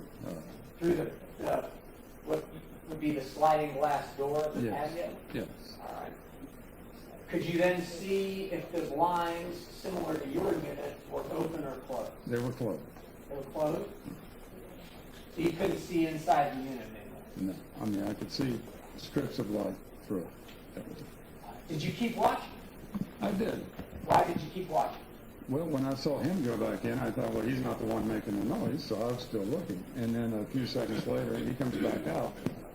Again, I didn't see him coming through the door. I saw once he came through and the blinds were going back and forth. So the figure comes back out onto the patio. Yes. From what you could see, did it appear to be the same figure? Yes. What did the figure do this time on the patio? He turned right and walked along the wall, and then I saw him peek around the corner. And he took a step out into the pine mulch area and quickly went towards the breezeway. A few questions about that. The figure comes out onto the patio. Does the figure immediately go to the right? Yes. You said it goes onto the pine mulch area, Yes. from what you could see? He took a step onto the pine mulch and then stepped into the breezeway. Did you notice or observe anything, or did anything stand out to you about the manner in which this individual took those steps? Yes. When I saw him do it, I thought to myself, well, if he's barefoot, Why did that thought occur to you? the way he gingerly jumped into the pine area, as you would do if you were barefoot, Okay. and didn't want to. That's why I thought when I saw him do it, I thought he was barefoot. And at this point, then, could you see anything more about the individual, this male figure? Yes, I could see his entire silhouette What did you very see? clearly. And it was enough to where I could see the hair style. And it was a close cropped hair. And the reason it stuck with me, or I noticed, is the style, the build that he had was, there was a guy that worked in a Mexican restaurant in North Carolina that I knew, and he resembled him. That's why it stuck with me. He was kind of bulky, but the back of his head, he had like a fat area at the bottom of the skull. He had a little lump, and then the back of his head slanted straight up. It was not curved like you typically see. It's kind of straight up. And with a little fat area, so and I said this in my statement, his neck and his head just kind of went straight up. Okay. If I could ask you to keep your voice up a little bit. This woman has to interpret. Oh, She I'm has sorry. to hear you. The jurors have to hear you. This is just what the judge said. Pretend you're yelling at me. Okay. Could you see anything else about the male figure beyond the short cropped hair and this, I'll call it a neck roll, for lack of a better term? I didn't notice, again, I'm looking at a neighbor, not trying to figure out a suspect. Sure. I didn't notice the clothing. It was, because the light behind on the patio it was bright back there, and we did get a little light from the street light. So I couldn't distinguish any details about the face. If I back up a second, I'm sorry. When he bent over the railing, and he did look up, and I could see the whites of the eyes, but that's the only facial features I could see. And I did, as I mentioned before, saw a little light on the cheeks, which might have just been a reflection. So I didn't know if he had a beard, but I couldn't tell for sure. You couldn't tell if he had facial hair or not? I couldn't know because it was dark, and I just saw a reflection off the cheek, and it was light enough I could see the whites of the eyes, but I couldn't distinguish the beard. This is the first time you saw it. This was when he bent over the railing, yes, the first time I saw it. I'm sorry. The second time that you see the figure, does he slowly or quickly go around this corner? He walked at a faster pace. He didn't run. It was a faster pace if he walked along the wall. Is it possible you described that as running when you spoke with police that day? No, I don't think he ran until he, what appeared, would have jumped into the breezeway, and it looked like he was going to run, but I lost sight of him after he went into the breezeway. And just to be clear, when you say into the breezeway, I'm going to clear your marks. That breezeway that divides the apartment building, is that correct? Yes. Okay. So, and I don't want to put words in your mouth, but you said he looks around this corner, the corner is to the breezeway, and then he darts into the breezeway quickly, almost running. Yes, he stepped into the pine straw, and then it looked like he leapt into the breezeway. So into the pine straw, you believe barefoot based on your observation, Yes. then quickly into the breezeway. Yes. And that breezeway, as I said, kind of bisects the building, is that correct? Correct. Typically speaking, at this apartment complex in that breezeway, is there any kind of lighting inside the breezeway? Yes, they were lit Okay. all the time. What, if anything, could you see at that point? I didn't notice anything. Was that the last thing that you saw? No, because at this point I'm wondering, well, what is this guy doing running? And so I continued looking. And as I stated before, I don't remember if I looked for a little while and then sat back down or if I continued looking. I really can't remember. But at some point, I did see what I thought would be a red shirt in between the cracks of the blinds coming into the apartment. And after looking at that for a while and no other activity, then I sat back down. How much time do you think passed between the second time you saw the figure, as you described, dart into the breezeway, before you saw that red? I want to roughly say 5 minutes. Could you see anything else inside the apartment at this point? No, I couldn't see anything in the apartment, and I saw no other movement either. And I was looking, because if something bad had happened, I was waiting to see, but when I saw somebody in the apartment, I thought, well, okay, everything's okay. So that's when I sat down. Did you have any of your windows or that sliding door open that evening? No, Did you hear anything outside? no, Did you end up calling the police that night? no.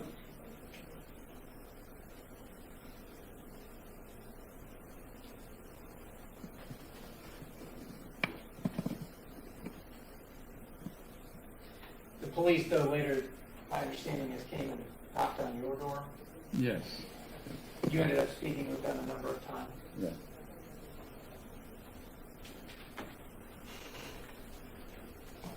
If I may have just one moment.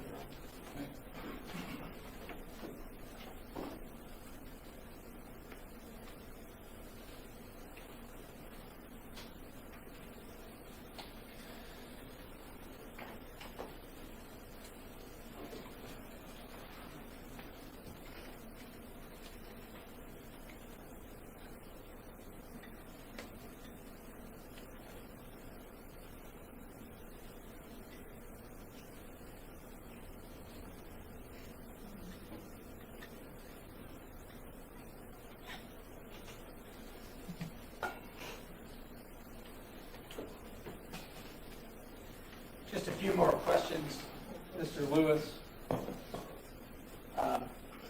You told us about what you described as hearing hammering. Yes. Was that only one round of hammering that you heard, or were there multiple, I'll call it sets? There must have been multiple, because when I realized, well, it's not stopping, and it started again, that's when I got up to work. what was the interval or the gap in between those sets of what you described as hammering? It would have been seconds. Seconds. The figure you saw come out of the, or out on the patio the first time, and the figure you saw on the patio the second time, was that the same figure? Yes. It was the same. What are the lighting conditions like? And I'm going to refer back to the map in front of you in State's Exhibit 36. In this area of the complex, or what were they like at the time? I'm fairly certain there is a light pole somewhere in this area here. And, but that was about it. I mean, it wasn't pitch black. And as you said, you saw lighting coming from, I'll say, the apartment itself. Yes, it had very bright lighting inside that apartment, shining through the slits of the vertical blind.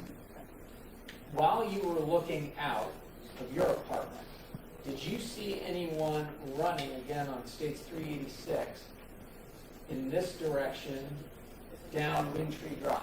No, I didn't see anybody. Did you see anyone running, and I'm again referring to States 386, out back basically around the pond? No.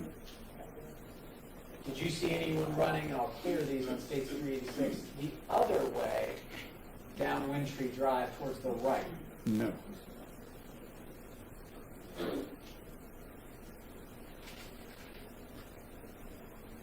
Just one more moment.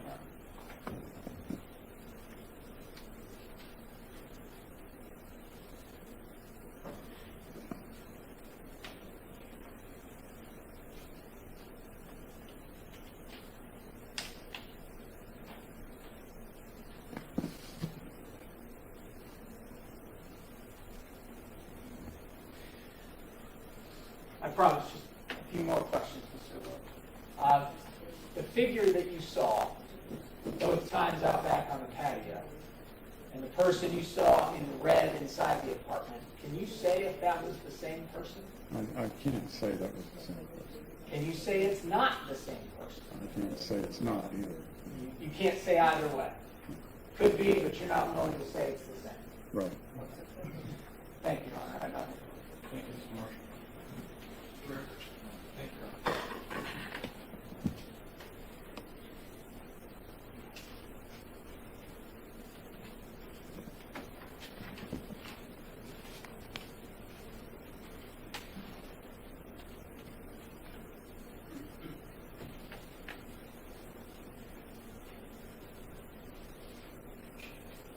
There's a chance I need tech help, but I won't attempt it yet.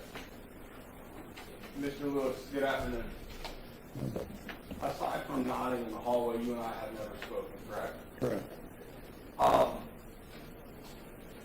Just so that we understand the timeline, you heard a series of banging noises, correct? Yes. And you peered out the blinds of your rear patio, which is where approximately where that arrow is on State's Exhibit 386, correct? Correct. And it's at that point you see, I believe, a dark figure on that patio go from left to right and peer over the railing, correct? From my left to right, yes. Got it. Thank you for that. So, if I'm walking out the slide, if this is a slider, you saw a figure go to the figure's right, and then back to the figure's left, and then peer over the railing, correct? Yes. And I believe that you indicated that it was a dark figure in dark, correct? Dark figure. Well, yes. And at one point when the figure leaned over the railing, you could see the white of the figure's eyes, correct? He looked up. I did. Afterwards, yeah. And then the figure went back into the apartment, correct? Yes. Came back out. Using this as the same demonstrative, you have seen the figure in dark come back out, come to the corner, which is where we have mulch and the breezeway. Yes. Stop and peer down the corner, correct? Yes. And then run east down that breezeway, correct? Yes. It's just so that we are all clear on this map, the state has been using, I'm a little bit off, but the figure would have run through the center of that building. You've lost sight of them in that breezeway, correct? I lost sight after his first step into the breezeway. And when you spoke with Detective Oakes and another detective that night, you gave a statement similar to what you told us in court today, correct? Yes. It was approximately 5 minutes later when you see someone in red, correct? Correct. And that was about 10 to 15 minutes before you heard the sirens, correct? After I saw the red, Yes. it seems like I heard a siren, and I got up to look, but it faded again, so I sat back down. And then later after that, I heard the fire engine drive around the apartment here. And that's when I got up to look, and by then, all the police activity was outside. In terms of timing, do you remember writing a written statement to the police on April 28th? Yes. In terms of timing, from the time you saw someone in red come into the apartment compared to when you first heard sirens, if I showed you a written statement, would that help refresh your recollection? Oh, sure. May I approach, sir? Let's highlight on this.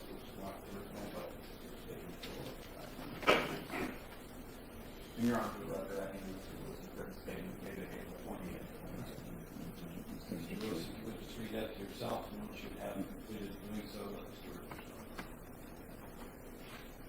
And so after reviewing your written statement that you gave the police that night, approximately how long was it from the time you saw a person come back into the apartment in red to the time you heard the sirens? Well, it would have been probably 15 minutes. And from the time you saw the person, the dark silhouette, stop, peer, and run through the breezeway, until the time you saw the person in red come into the apartment, we're talking 5 minutes, correct? That's what I estimated. Yeah.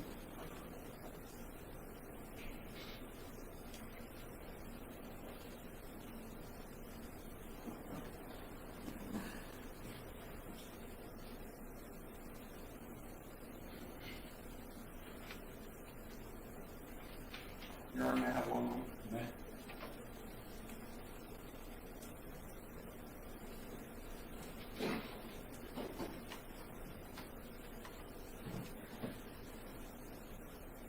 I have no questions. Thank you, Mr. Richards. Mr. Marshall. Right. Mr. Lewis.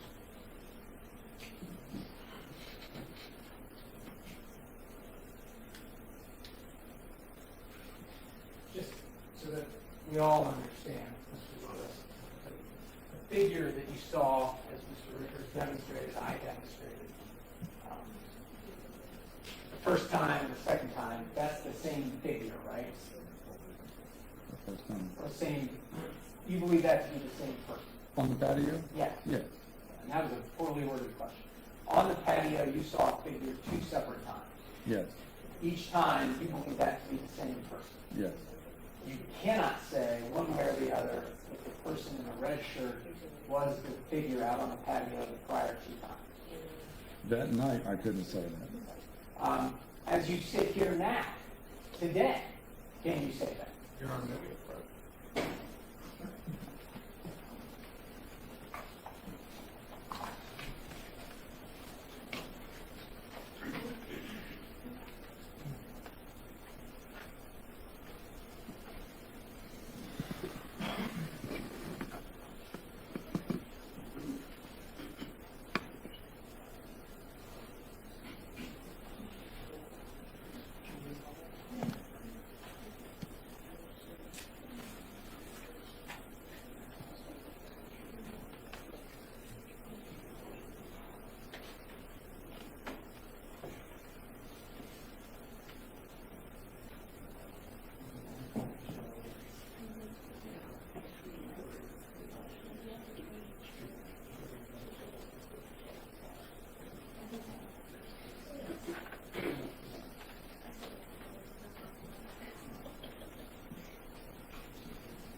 response to the question that as you sit here today, you can identify what you saw that night. Is that correct?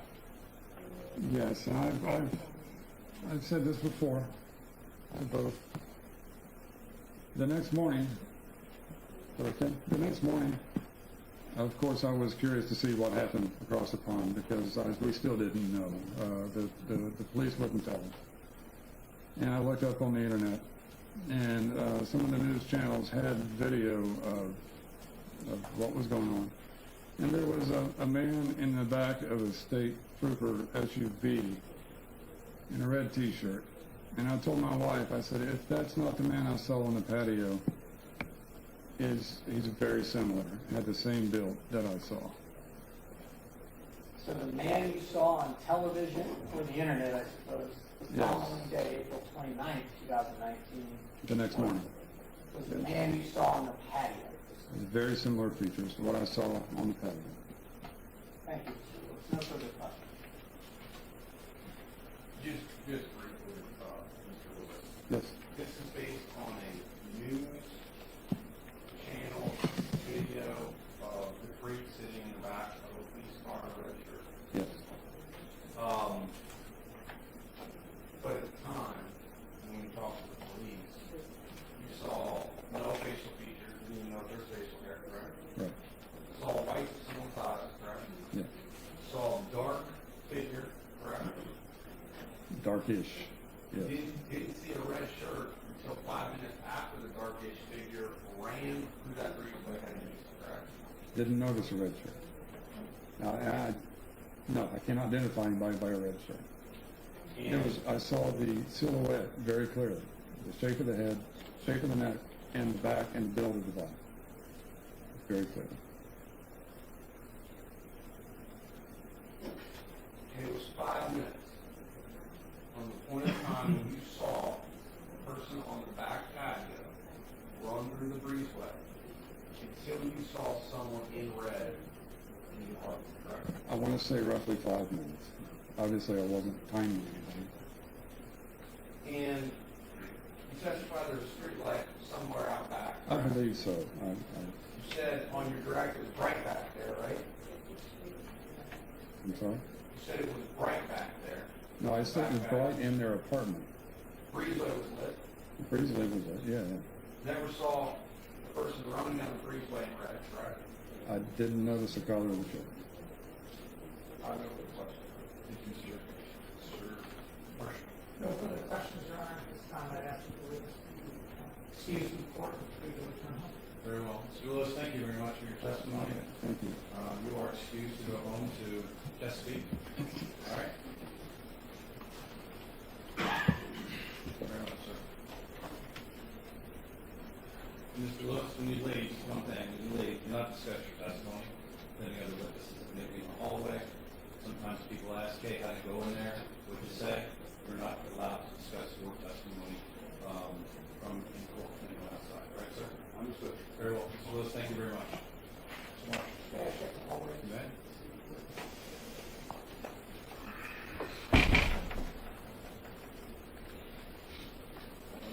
Start two seconds.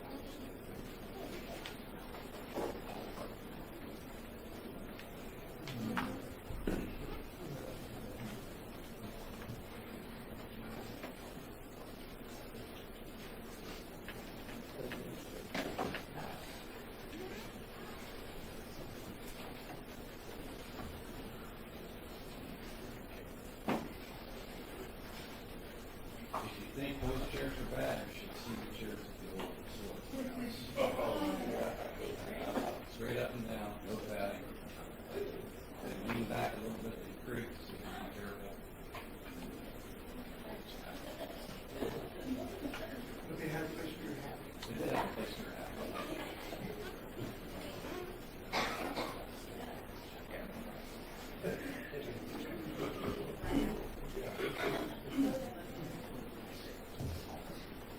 Your Honor, at this time, the state calls Donald Brown.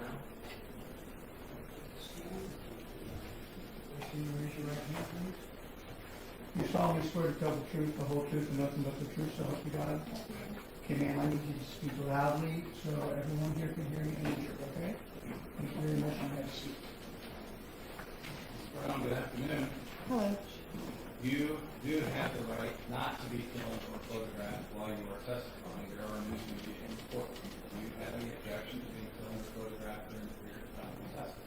I do not. You do not? All right. Keep your voice up loud. The microphone on the table or the witness stand does not amplify or record. Mr. Marshall, I'm going to be asking you questions from the podium back in the back. You have kids? One daughter. You have to ever yell at your kids? No. Yell at Mr. Marshall, but keep your voice up, all right, so that Mr. Marshall hears you. The ladies and gentlemen of the jury hear you as well. And we do have an interpreter, the young lady in the front row. Just make sure you keep your voice up so that she can hear. All right? All right. Thank you very much, Mr. Brown. Mr. Marshall, you may proceed. Thank you. In a very nice, loud, clear voice. Please say your name and spell your last name for us. Donna Brown, Brown. Where do you currently live, ma'am? LJ, Georgia. Where is that near, for those of us not familiar? It's about 1 hour north of Atlanta. For how long have you lived down there in Georgia? 2 years. Are you married? Yes. What's your husband's name? Daniel, For how long have the two of you been married? almost 7 years. And prior to living in Georgia, have you and Daniel ever lived up here in Butler County, Ohio? Yes, twice. When was the well, I'll ask it the other way. When was the first time you lived in Butler County, Ohio? Late 2015 to late 2016, about 11 months. What about the second time? April 27th, 2019 until late September 2020. Both times that you lived here in Butler County, Ohio, those two time periods you just told us about, did you live at the same place? We did, in the same building. Where did you live both times that you and your husband lived here in Butler County, Ohio? The first time was in apartment 158 upstairs. The second time 153, facing the parking lot. And was that in the same building number each time? Same building number, yes. It's my understanding that you lived at 4562 Wyndtree Drive, is that correct? That's correct. And as you said, the first time in apartment number 158, and the second time, 153. unit number 153. We've heard a little bit about this apartment complex. Was that an upstairs unit or a downstairs unit? Downstairs. And what view did you and your husband Daniel have? Did you have the parking lot or the pond? The parking lot. Your unit, your apartment, did it share a wall with any other units in the building? Yes, it did. Were you familiar with the people who lived in the unit that your apartment shared that wall with? Yes, we were. Who was it that lived in the unit next to yours? Harry and his family. Now, is Harry that individual's given name? I don't know how to pronounce it. Okay. You've met this person that lived over there? Yes, Was he of Indian descent? correct. Somewhat older gentleman, I suppose? Yes, Beard? yes, Bald head? yes, Okay. And the man you knew as Harry, is it fair to say that his legal name was Hakikat? that sounds right. But you knew him as Harry. We know him as Harry. Who did Harry live in that apartment with, if you know? His wife and daughter and her husband. Did you ever, and I guess let me ask it two different ways. The first time that you lived in that apartment building, 4562, is that when you met Harry and his family? Yes, Did you spend a lot of time with Harry and his family? no. How was it then that you came to know Harry and his family? The ladies and I we would greet each other in passing, but my husband would talk to Harry mostly. Friendly neighbor type stuff, but nothing Yes. more. Correct. Okay. The second time that you moved in, if I understood you correctly, you had just moved in on April 27th, 2019? Yes, Was that a Saturday as far as you recall? yes, it was.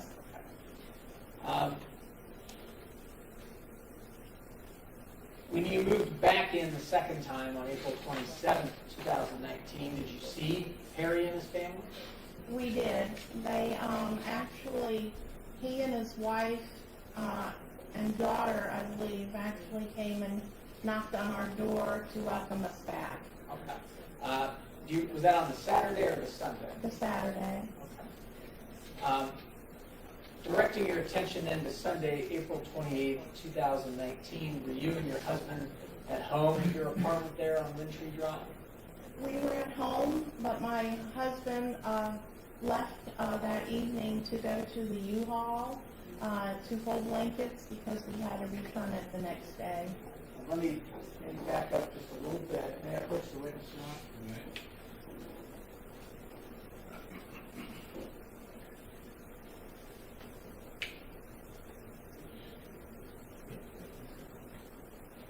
For the record, Your Honor, I've approached the witness. The book is already up here with State's Exhibit 389. Mr. Bernanke has indicated he's seen it for the record. Ma'am, if you can look at this document in front of you and tell me if you recognize what it is. It's a layout of our apartment complex. Having lived in that apartment complex both times, are you familiar with the layout of the neighborhood? Yes, I am. Does that, we'll call it a map, fairly and accurately depict the neighborhood as you remember it? I would say so, yes. Specifically, I think we've placed a marking where your apartment is located. Is that an accurate marking of where your apartment was? Yes, it is. This time, Your Honor, this time the state would move into admission or into evidence and publish State's 389. No, sir.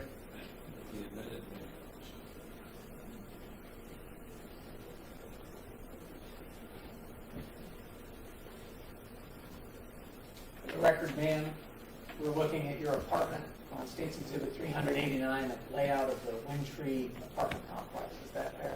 Yes. You were home, as you said, on that Sunday, April 28th, 2019. It's my understanding you had a birthday party that evening. We did. Who was the birthday party for? Our Black Lab Cincinnati. A dog's birthday party. That is correct. Did you and your husband invite anyone from the apartment complex to this birthday party? Yes, we did. Who was it who you invited? The Tolbert family, they lived in the same apartment building, upstairs, not above us, but on the other side, facing the parking lot. It's my understanding their names are Andre and Candace. Yes. For how long were Andre and Candace Tolbert over at your apartment for this birthday party that day? I believe they arrived a little bit after 8 p.m., maybe about 8:10, and stayed for about 20 minutes. So they left sometime around 8:30, if I understand you correctly. Correct. When they left, what did you and your husband Dan do? We were moving boxes around, trying to make a little bit more of a walkway in the apartment. Okay. You also started telling us about a U-Haul truck or a van. Yes. Where was that U-Haul? Was it a van or a truck? It was a truck. Where was it parked? Up at the front of the apartment complex.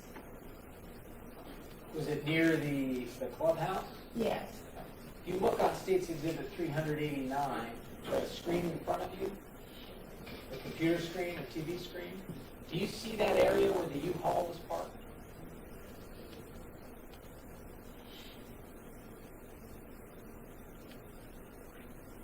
Yes. Okay. Can you, maybe using your fingernail, or there's a silver stylus up there, you can circle that on that screen in front of you?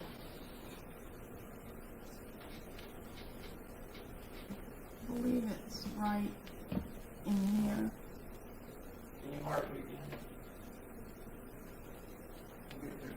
Okay. Okay. For the record, Your Honor, the witness has marked with the stylus in the, what I'll call, upper right portion of the map of State's Exhibit 389. So your husband left the apartment to go fold blankets in that truck. Is that fair? That's correct. You were alone in the apartment at this point? I was alone with our two dogs. You said one of them's a lab. What's the other dog? A pom-poo mix, Okay. Is that a big dog or a small dog? small dog. While you and the two dogs were in your apartment, did you hear anything after your husband left that caught your attention? I did. What was it that you heard? A lot of knocking, pounding noises on the wall.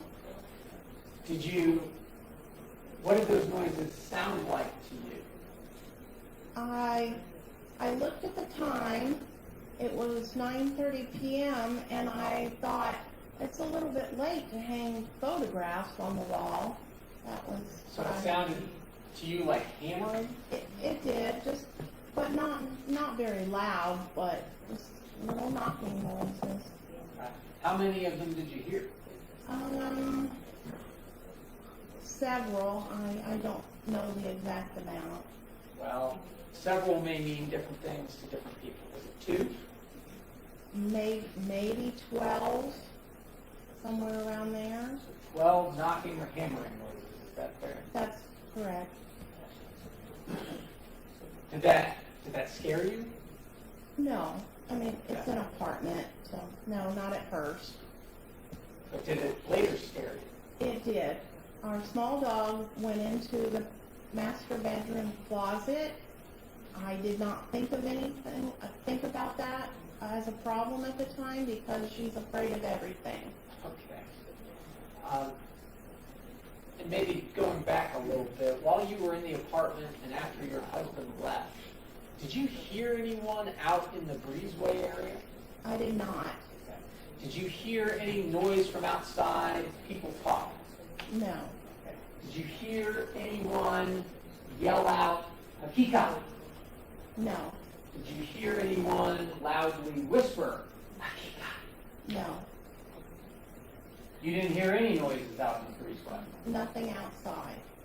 Either before or after that hammering noise. Is that fair? That's correct. Okay. When the dog got scared after you heard more of these hammering noises, what, if anything, did you do? Well, then our black lab went into the closet, and she has never done that in her life, so that alerted me that something wasn't right. What did you do? I went into the closet and sat down with them. Did you call anyone? I did not at that time. For how long did you sit with the dogs? 6, 7 minutes maybe. What did you do after 6 or 7 minutes? It was about that time that I heard knocking on all the doors saying, help me, they're bleeding. Did you get up? I did get up. What did you do? I went and looked out the peephole, but it was so foggy that I couldn't see anything except a figure. What did that figure look like? I couldn't make it out. Was it a person? It was a person. Male or female? Male. Did you see any clothing? No, I did not. Did you recognize the figure? I did not. What did you do then? I then went back to the closet and checked on the dogs and called my husband. After calling your husband, what, if anything, did you do? Well, he said to call the police, so I did. Did you call the police? I did. Police show up? They did. About how long did it take the police to show up after you called? I was told that they had already had multiple calls on it, and so I would say after I called, it was maybe 5 to 7 minutes later. At any point while you were inside your apartment, either before, during, or after you heard the hammering, did you hear any screams? No, I did not. Did you hear any yelling? No. Other than the knocking on the door saying, help me later. That's correct. But you didn't hear any male voices out in the breezeway. I did not. while you were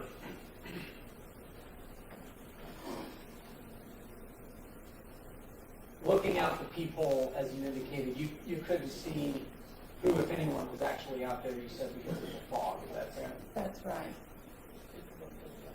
Just one moment.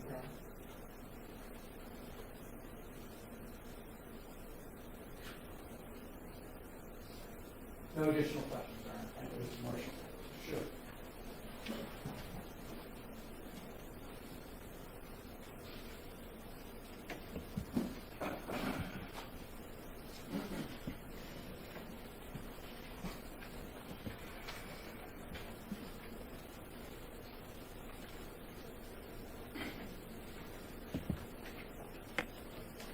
Brown, can you hear me okay?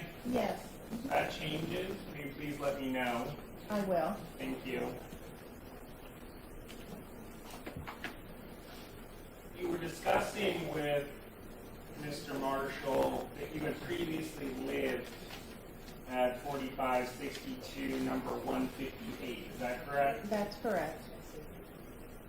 That is the apartment that would have been directly above Harry and his family, correct? Yes, So instead of sharing a sidewall, your floor would have been their ceiling, correct? yes, You were on the back side by a pump, that's correct. just up a level. Yes, During that time period of about 11 months that you lived above Harry and his family, you didn't hear anything that caused you alarm, correct? no, we did not. When you moved in on April 27, 2019 into apartment 153, you didn't hear anything that caused you alarm, correct? Correct. And prior to the knocking noises that you mentioned around 9:30 p.m., you didn't hear anything earlier in that day that caused you alarm, correct? Nothing.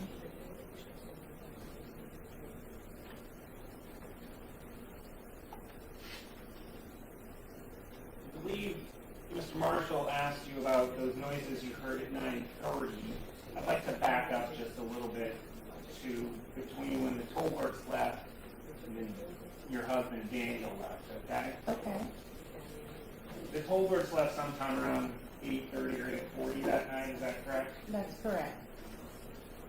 When they left, did you hear anyone in the breezeway at that point?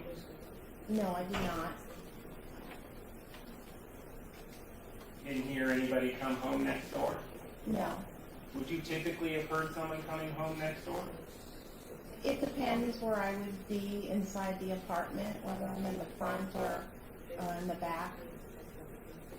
So if someone came home, you wouldn't always hear apartment 154's door shut or open, correct? Correct. And every apartment's a little bit different. Could you hear the TV that would have been going on at 154? Sometimes, You remember hearing it that night? no.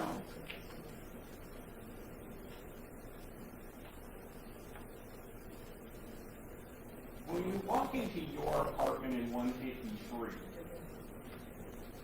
was your kitchen on the immediate right or left when you walked in? Right side. So your kitchen would have been the wall that is shared with Harry and his family, is that correct? That's correct. The kitchen, the dining room, and the master bathroom, all along that wall. So then your living area would have been closer to the wall for the parking lot, is that correct? That's correct. So after the Tolberts left, and before Daniel went out to the U-Haul, it's true that you also heard some knocking noises during that period of time, right? I'm sorry, can you repeat that? Sure. So after the Tolberts had left, but before Daniel went to the U-Haul that you mentioned, you actually heard some knocking noises coming from 154 in that time period, correct? I did, but it was like one or two little pound noises.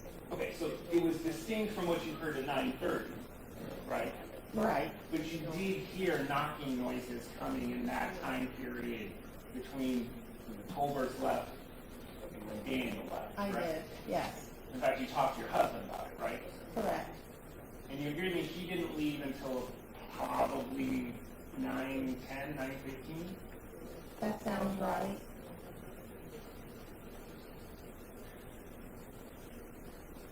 Now, I know Mr. Marshall didn't ask you about that time period, but you did tell the detectives that eventually talked to you about that time period between when the Tolberts left and before Daniel left that you heard those knocking noises, right? Right, In fact, you told them in the middle of your interview and then right before the interview ended, correct? correct.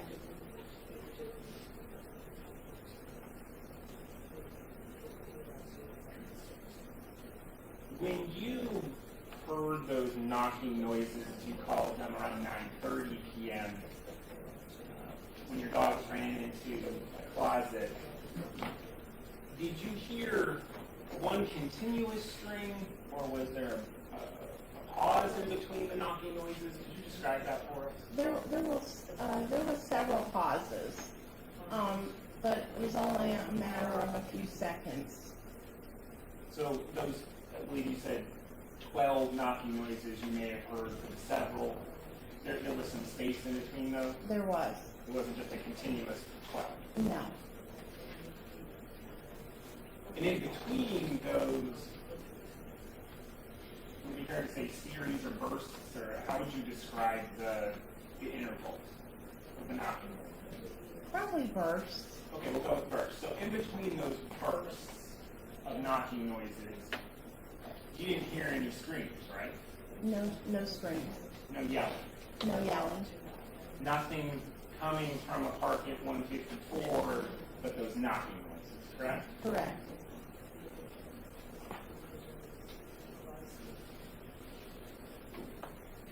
And you believe, I think you said on direct examination, that about 6 to 7 minutes passed in which you had gone back with your dogs before you hear the banging through the breezeway, correct? correct, And that was just different than the knocking noises you had heard before, right? yes, These were out in the breezeway. correct, And that was the banging on the door that you heard, correct? yes, And that was that, I believe you thought it was a male that you had looked out and seen to the people, is that correct? yes. And did the voice that was saying, help me, they're bleeding, did that also sound male? Yes. Did it sound, how would you describe that male voice when saying, help me, they're bleeding? A panicked voice.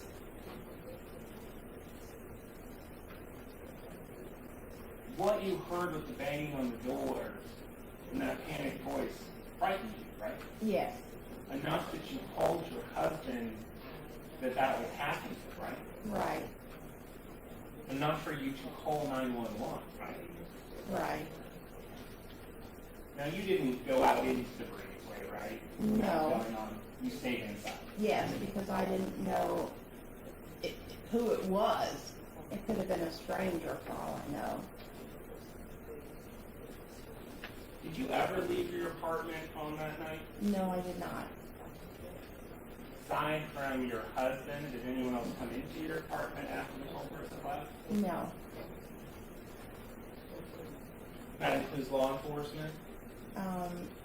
a police officer did come in, but he announced himself.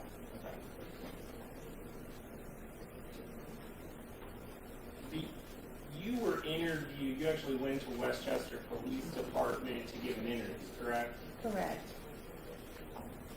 That wasn't until May 10th, 2019, right? That sounds right. I don't remember. About 2 weeks or so after what had happened on the 28th. That sounds about right, yes. Well, you heard those loud bangs around 9:30. You couldn't see into apartment 154, right? No, So you don't actually know what was going on at that time, correct? I do not. So you couldn't tell us who might have been in the apartment at that time, right? Correct.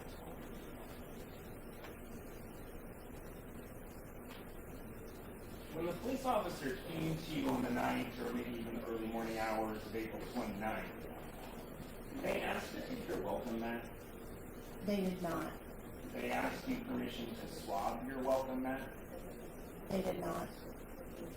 As far as you know, did they ever swab your welcome mat? I don't know. Welcome mat, though, did have blood on it, right? It did. Did the police ever take it from you at any point? They did not. What did you do with that welcome mat? We threw it away. When Daniel left, was he bleeding? No. Did you bleed onto that welcome mat? No. Did you see Daniel bleed onto that welcome mat? No. See Tolbert bleed onto that welcome mat? No. No further questions.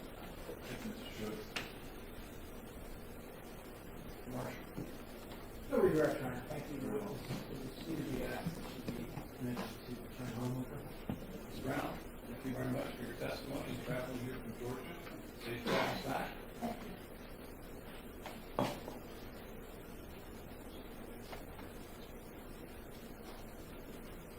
Need additional witnesses for today. I do think we have one more available. Court wants to continue with journals, otherwise. If it continues the way it has, doesn't mean anything. Well, I think it is. I'll let these people decide. Excuse me. I'll let the jurors decide. Going to one more witness today? Yes. Ready to go? All right, do one more witness.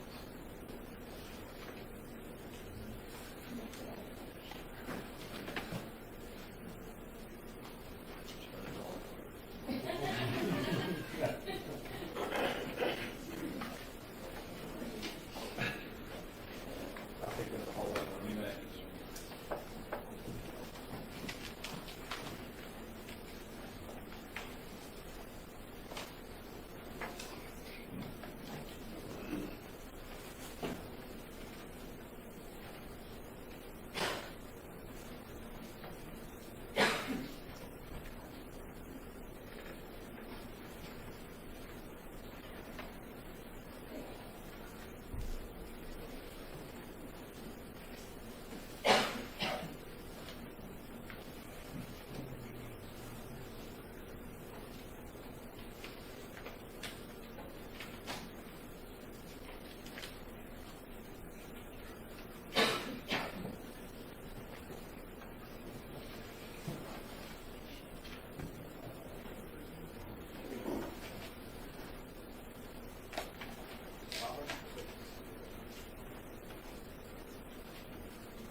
Raise your right hand, please.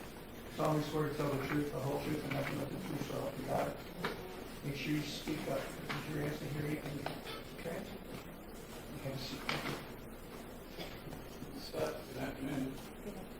We do have some reporters in the courtroom that are filming and photographing this proceeding. Do you object to having you object to being photographed and filmed while during your testimony? No, that's fine.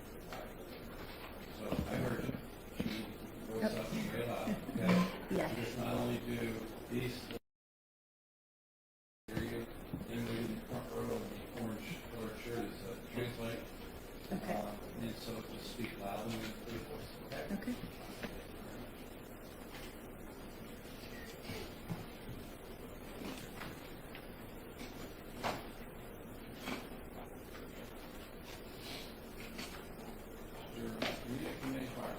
Thank you, Your Honor. All right, in a nice, loud, clear voice, if you could please tell us what your name is and spell both your first and last name for us, please. My name's Brianna Stutt, Brianna Studt.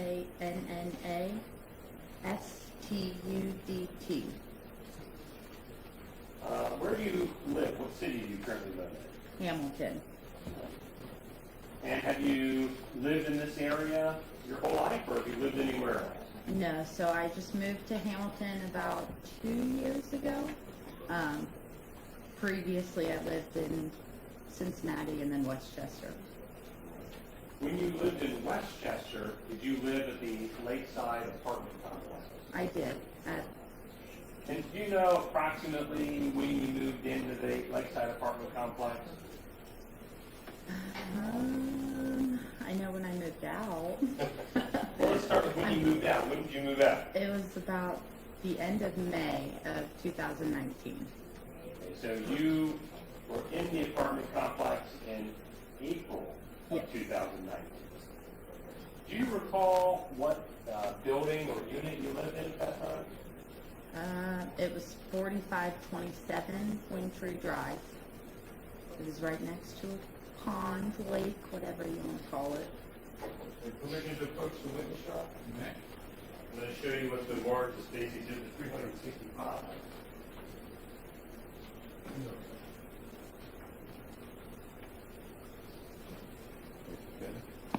This right here.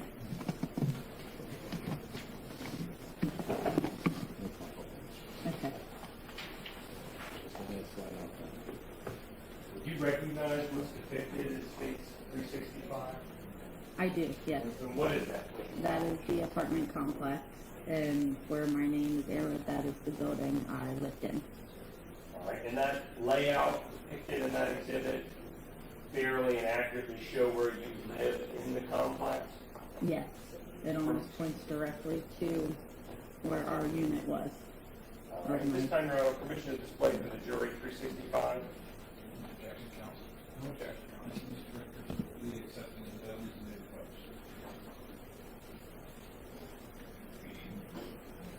All right. But because let's talk a minute about the unit that you're in. You mentioned you are in this building that's marked here at this marker, 4527, is that correct? Yes. Where was your apartment located inside that building? We were on the second floor, and that whole side where the arrow is where our apartment was. All right, and you say "our," and I think you might have even said "we." Who were you living with in that apartment at that time? At the time, it was my boyfriend, now ex, and then a friend and her boyfriend as well. All right, what was your boyfriend's name at the time? Jake Dower, And the friend with his girlfriend? Brooke Donovan, and then Rika Williams. All right, this second story apartment, did it have like a balcony or like a porch on the second floor? It did have a balcony, and then at the front of where our door was, where you would walk in, there was kind of a walkway with the porch that looked over the parking lot as well. And so on this unit, and you might be able to use the screen in front of you, it is a touch screen. Which side of the building was your, I'll call it your porch area located on? Was it on the north side, south side? It was right. So our balcony looked out that way, and then the porch where the front door was out that way. And there's a silence there. Sometimes it's You want me to use that? real hard to pick up on. Just find it. Go ahead and make a bold mark, if you would, on which side of the building your porch is on. I don't know And which does it one also you want. wrap around the front area too? No, the balcony just is this one right here, and then the front is just this area right here. Do you recall being home on Sunday, April 28, 2019? I do, yes. And do you remember approximately when you got home that evening? It was a little bit, it was shortly after 9. We had gotten home from Jake's parents' house, and we went outside to smoke a cigarette about 9:30, maybe a few minutes before. Right? And you're pretty particular on the time. Why is it you remember it being about 9:30 or maybe a little bit before 9:30? Jake had actually texted a friend. It was just a few minutes before 9:30, and that was right when we went outside. Right? And to be fair, the friend Jake had texted, that was on his phone, is that correct? Yeah. And do you know what that text was about? He was asking for marijuana. So he was trying to purchase marijuana that night. Yep. Okay, that night, had you smoked or consumed any marijuana? No, not at that time. Right, no illegal substances in your system? No. Okay, and so you and Jake go out on the porch to smoke a cigarette. Approximately how long were you out on the porch before something caught your attention? Just a few minutes. I remember only making it part of the way through my cigarette before we heard noise. Were you a regular smoker? At the time I was. Hey, I forget they told me to quit, but I quit. Well, good for you. Do you know about how long it would take you to get through a cigarette normally? Before? Usually about 6-7 minutes. Okay. So towards the front end of that period. Mm-hmm. And so while you were smoking, is it both you and Jacob out in the front? Yeah. Or, I'm sorry, on the porch? Yeah. Anybody else outside with you from your apartment? No. Describe for us what you hear or see that catches your attention that evening. At first it was just a few loud bangs, and I am nosy, I'll admit it. So I got up and wanted to see what was going on, where the noise was coming from, and as we approach where this... Here, why don't I clear this for you? Okay. Do it again, okay? There we go. Go ahead. I walked out past our front door to the porch area right over here, and I was just looking, and to the right, so this direction, you could see there was one light on in that whole complex, and the blinds were kind of drawn, so my attention was drawn there, and then after maybe 10, 20 seconds of standing there and looking that way, you hear a few more bangs, and then within maybe 5 minutes from the first set, someone had come out and walked about towards the middle of the complex where the breezeway is, very slowly, and then started to run towards the parking lot this way. I want to spend just a few minutes asking you questions about what you saw, if I could. And so this initial banging sound that you described, did you recognize the sounds at that time, what you might be hearing? At first, no. It honestly sounded like big rocks were just kind of being thrown at a window. I thought some kids were just messing around with something. But it caught your attention? You're nodding your head yes? Yes, sorry.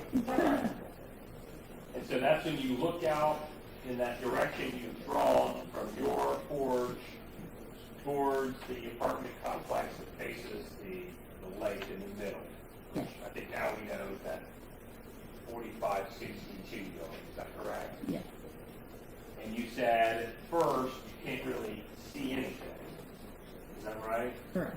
And you said it's dark with only one light on? The apartment was not lit up. It was dark outside. And that building, that door was the only one with the living room light on at the time. All right. And just so I know which one you're talking about, when you say door, do you mean like the sliding glass Yes. doors? You did. And so that, when you say that one, is it the lower level or the upper level that you're observing with the slider? The lower level. The lower level. On the right. And so this would be the apartment that has I'll call it a concrete pad outside of it on the first floor. Correct.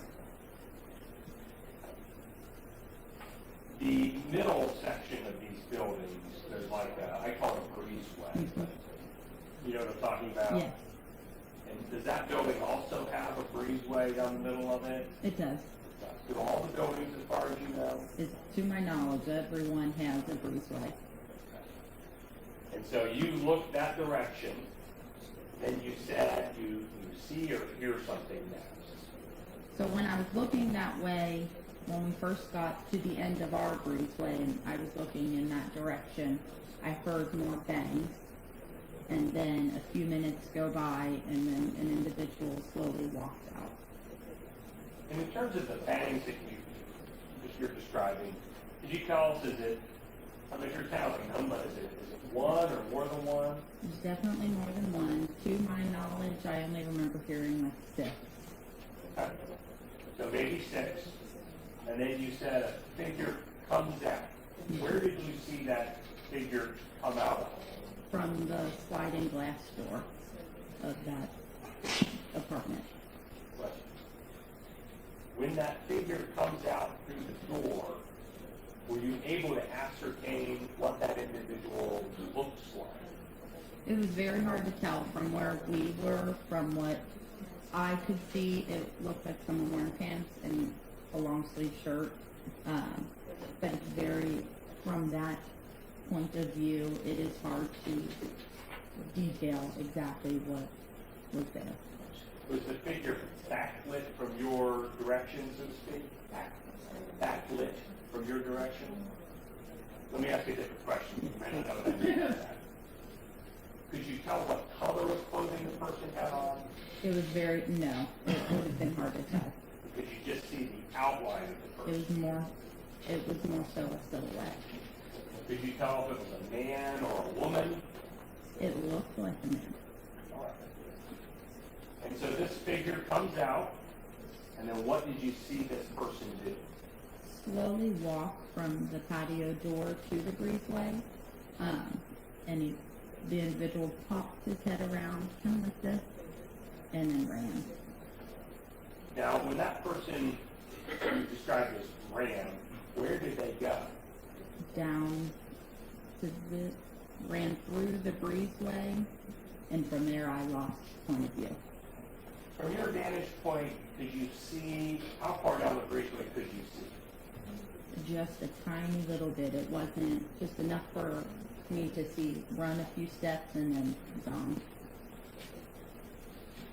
Now, after seeing this individual, did you do anything yourself? Call the police or go to investigate? I did not call the police or investigate. I did stand there for a few more minutes just to see if anyone would drive by our way. No cars left going this way. And you could only see about to right here from the drive, and no one left going that way either. So you saw no cars come towards you or away from you? Or people, correct. Or people? Correct. No one running from the area? No. Let's do your screen here for you. Now, from the time you saw that figure go around the corner and down the breezeway, did the police end up coming to the apartment complex? Yes, so it all started about 9:30, and then, so I went back inside, and about 9:50, between 9:50 and 10 is when our parking lot was full of police. So I'm just going to restate your times to you, and certainly correct me if I'm incorrect. And so you went out to smoke a little bit before 9:30 or at 9:30? Right, it was pretty much right at 9:30.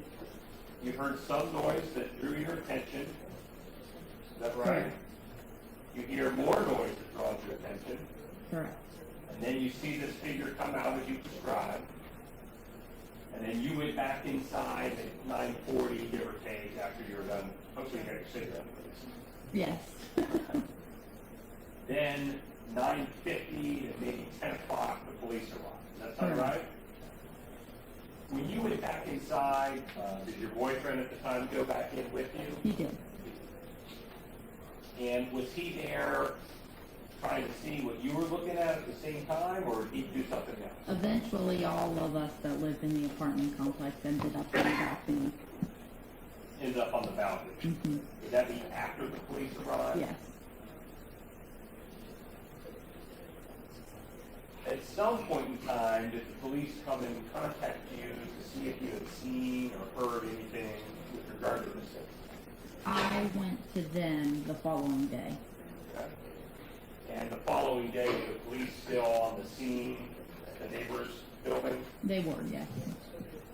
And at that time, did you kind of volunteer yourself to the police if you may have seen something with regard to this incident? I did, yes.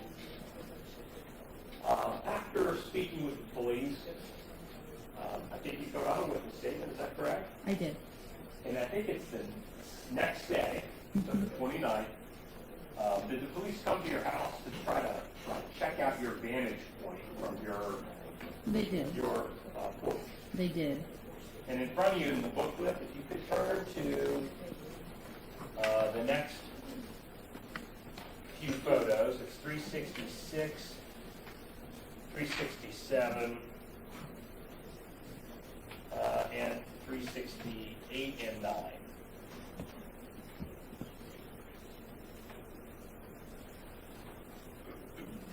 Do you recognize what's depicted in those photographs? I do. And what are those photographs of, just in general? The first one is the front of my building. The second one was our door. And then the third and fourth are my point of view from that night. And this would be photos that were taken basically the next night after this incident, is that right? Correct. Do those photos fairly and accurately depict kind of the state of the lighting when this took place? It's a little bit harder to see in these pictures. And we might be able to put them on the screen to make it a little bit easier to see. But yes, But that does it is- appear to represent what you saw? It does, yes. In Your Honor, at this time, state and seek permission to display for the jury these exhibits 366 through 369. Any objection, counsel? Okay, so Your Honor, I might have objection to the last one if it's not really accurate to how she was seen at that night. And I would assume that's the last one. No, so this is how, like, this is the point of view from where I was standing. Okay, no objection. Very well. All right, we'll admit 366 to 369 and then you can vote. Mr. Blankenship, if you could, please. Thank you, sir. So displaying State's Exhibit 366. Just tell us what this is, ma'am. That is the front of my building at the time. And 367 That is our front door. and 368. My point of view from that night from the front of our apartment building. So in this photograph, it appears there's, I'm going to draw like a square around this here. You see this kind of, I don't know if that's a ledge or what that is? What is that? Do you know what So that there is a kind of a walk-off area from the end of the building to step a little bit further, if that makes sense. So the wall would end like right here, and this would be the porch area where you could stand. So that's a piece of wood. And the building in question, are you able to pick that out from this photograph? It is this one. It would be the lower level unit there in that building. Right there. Go ahead and clear your screen for us. And display 369. And that's without the ledge in the photo. Once again, if you could circle the building area that you observed. And so would this be your vantage point to see these events? It would, yes. And in terms of the lighting, I know that there's a light on, it looks like on the second floor, but at least the full light and the hallway light, does that appear to be similar as to when you saw the things that you described for us? Yes. Now, from your vantage point, do you feel like you could identify anybody if you had to? No. But you reported what you saw with the police, Yes. and I believe you also filled out a written statement regarding that, is that correct? I did, correct.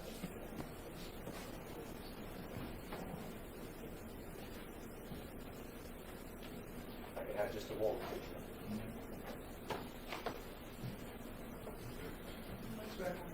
Yes, please.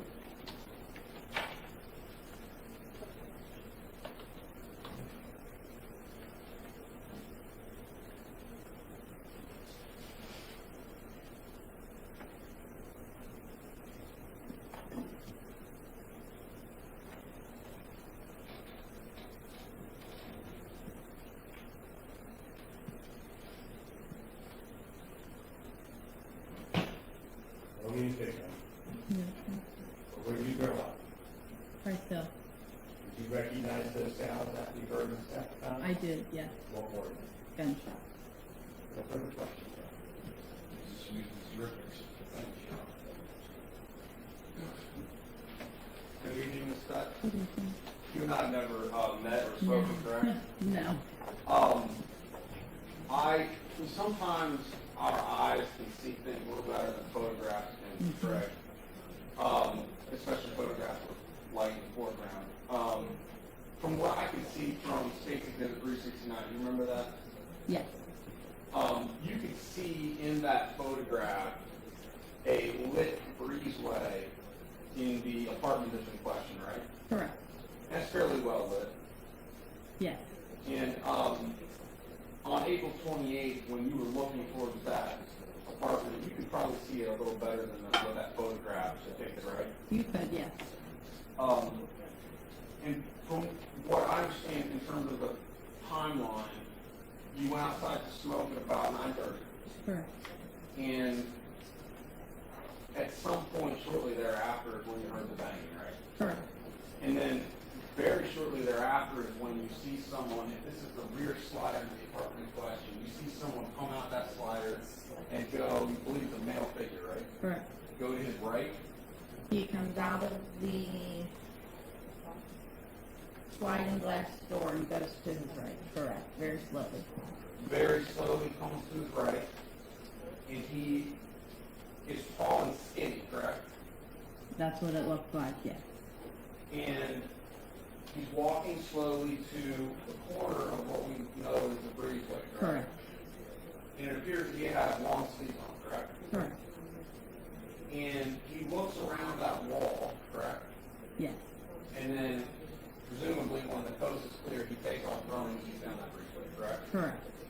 And you would not have the ability to see anything in the parking lot beyond where that person ran. Once that person runs in the breezeway, the person keeps running east, that direction is east. That's correct.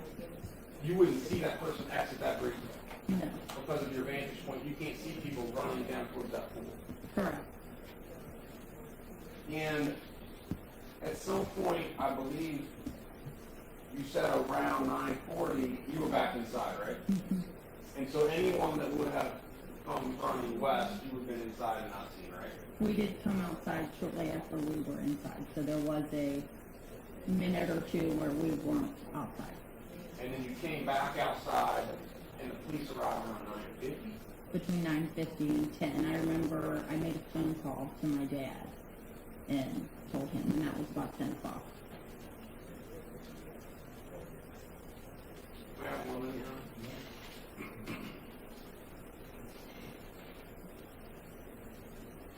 No, put it across down. Mr. Richards, you need to wrap this up. Yes, sir. Have you been asked a question about the clothing this individual was wearing?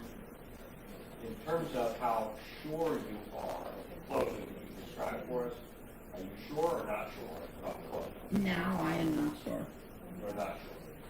So as far as the description of pants or no pants, You could definitely tell they were pants just from the way the silhouette was, but now remembering, it would have, I can't remember if it was long sleeves or short sleeves now, but at the time, I did say long sleeves.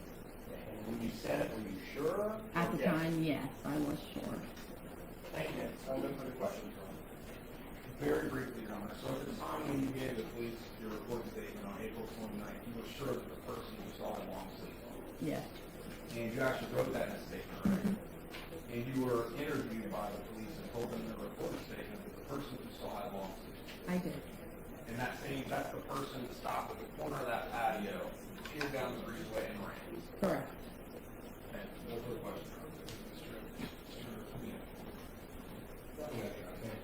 Thank you very much for your testimony. You are excused. Thank you. With that, ladies and gentlemen, I'm not going to ask you anymore. We're going to break today. We're going to send you home, and we appreciate your patience. Just ask you to be back here in the jury room for breakfast, 4:30. Anticipate it being the same thing. We'll feed you in the morning. So be back here at 8:30 in the morning. Once again, do not discuss this case among yourselves. Do not permit anyone to discuss it with you or in your presence. It is your duty not to form or express an opinion on a case until it is finally submitted to you. And remember the admonitions the court previously gave you concerning your conduct. So with that,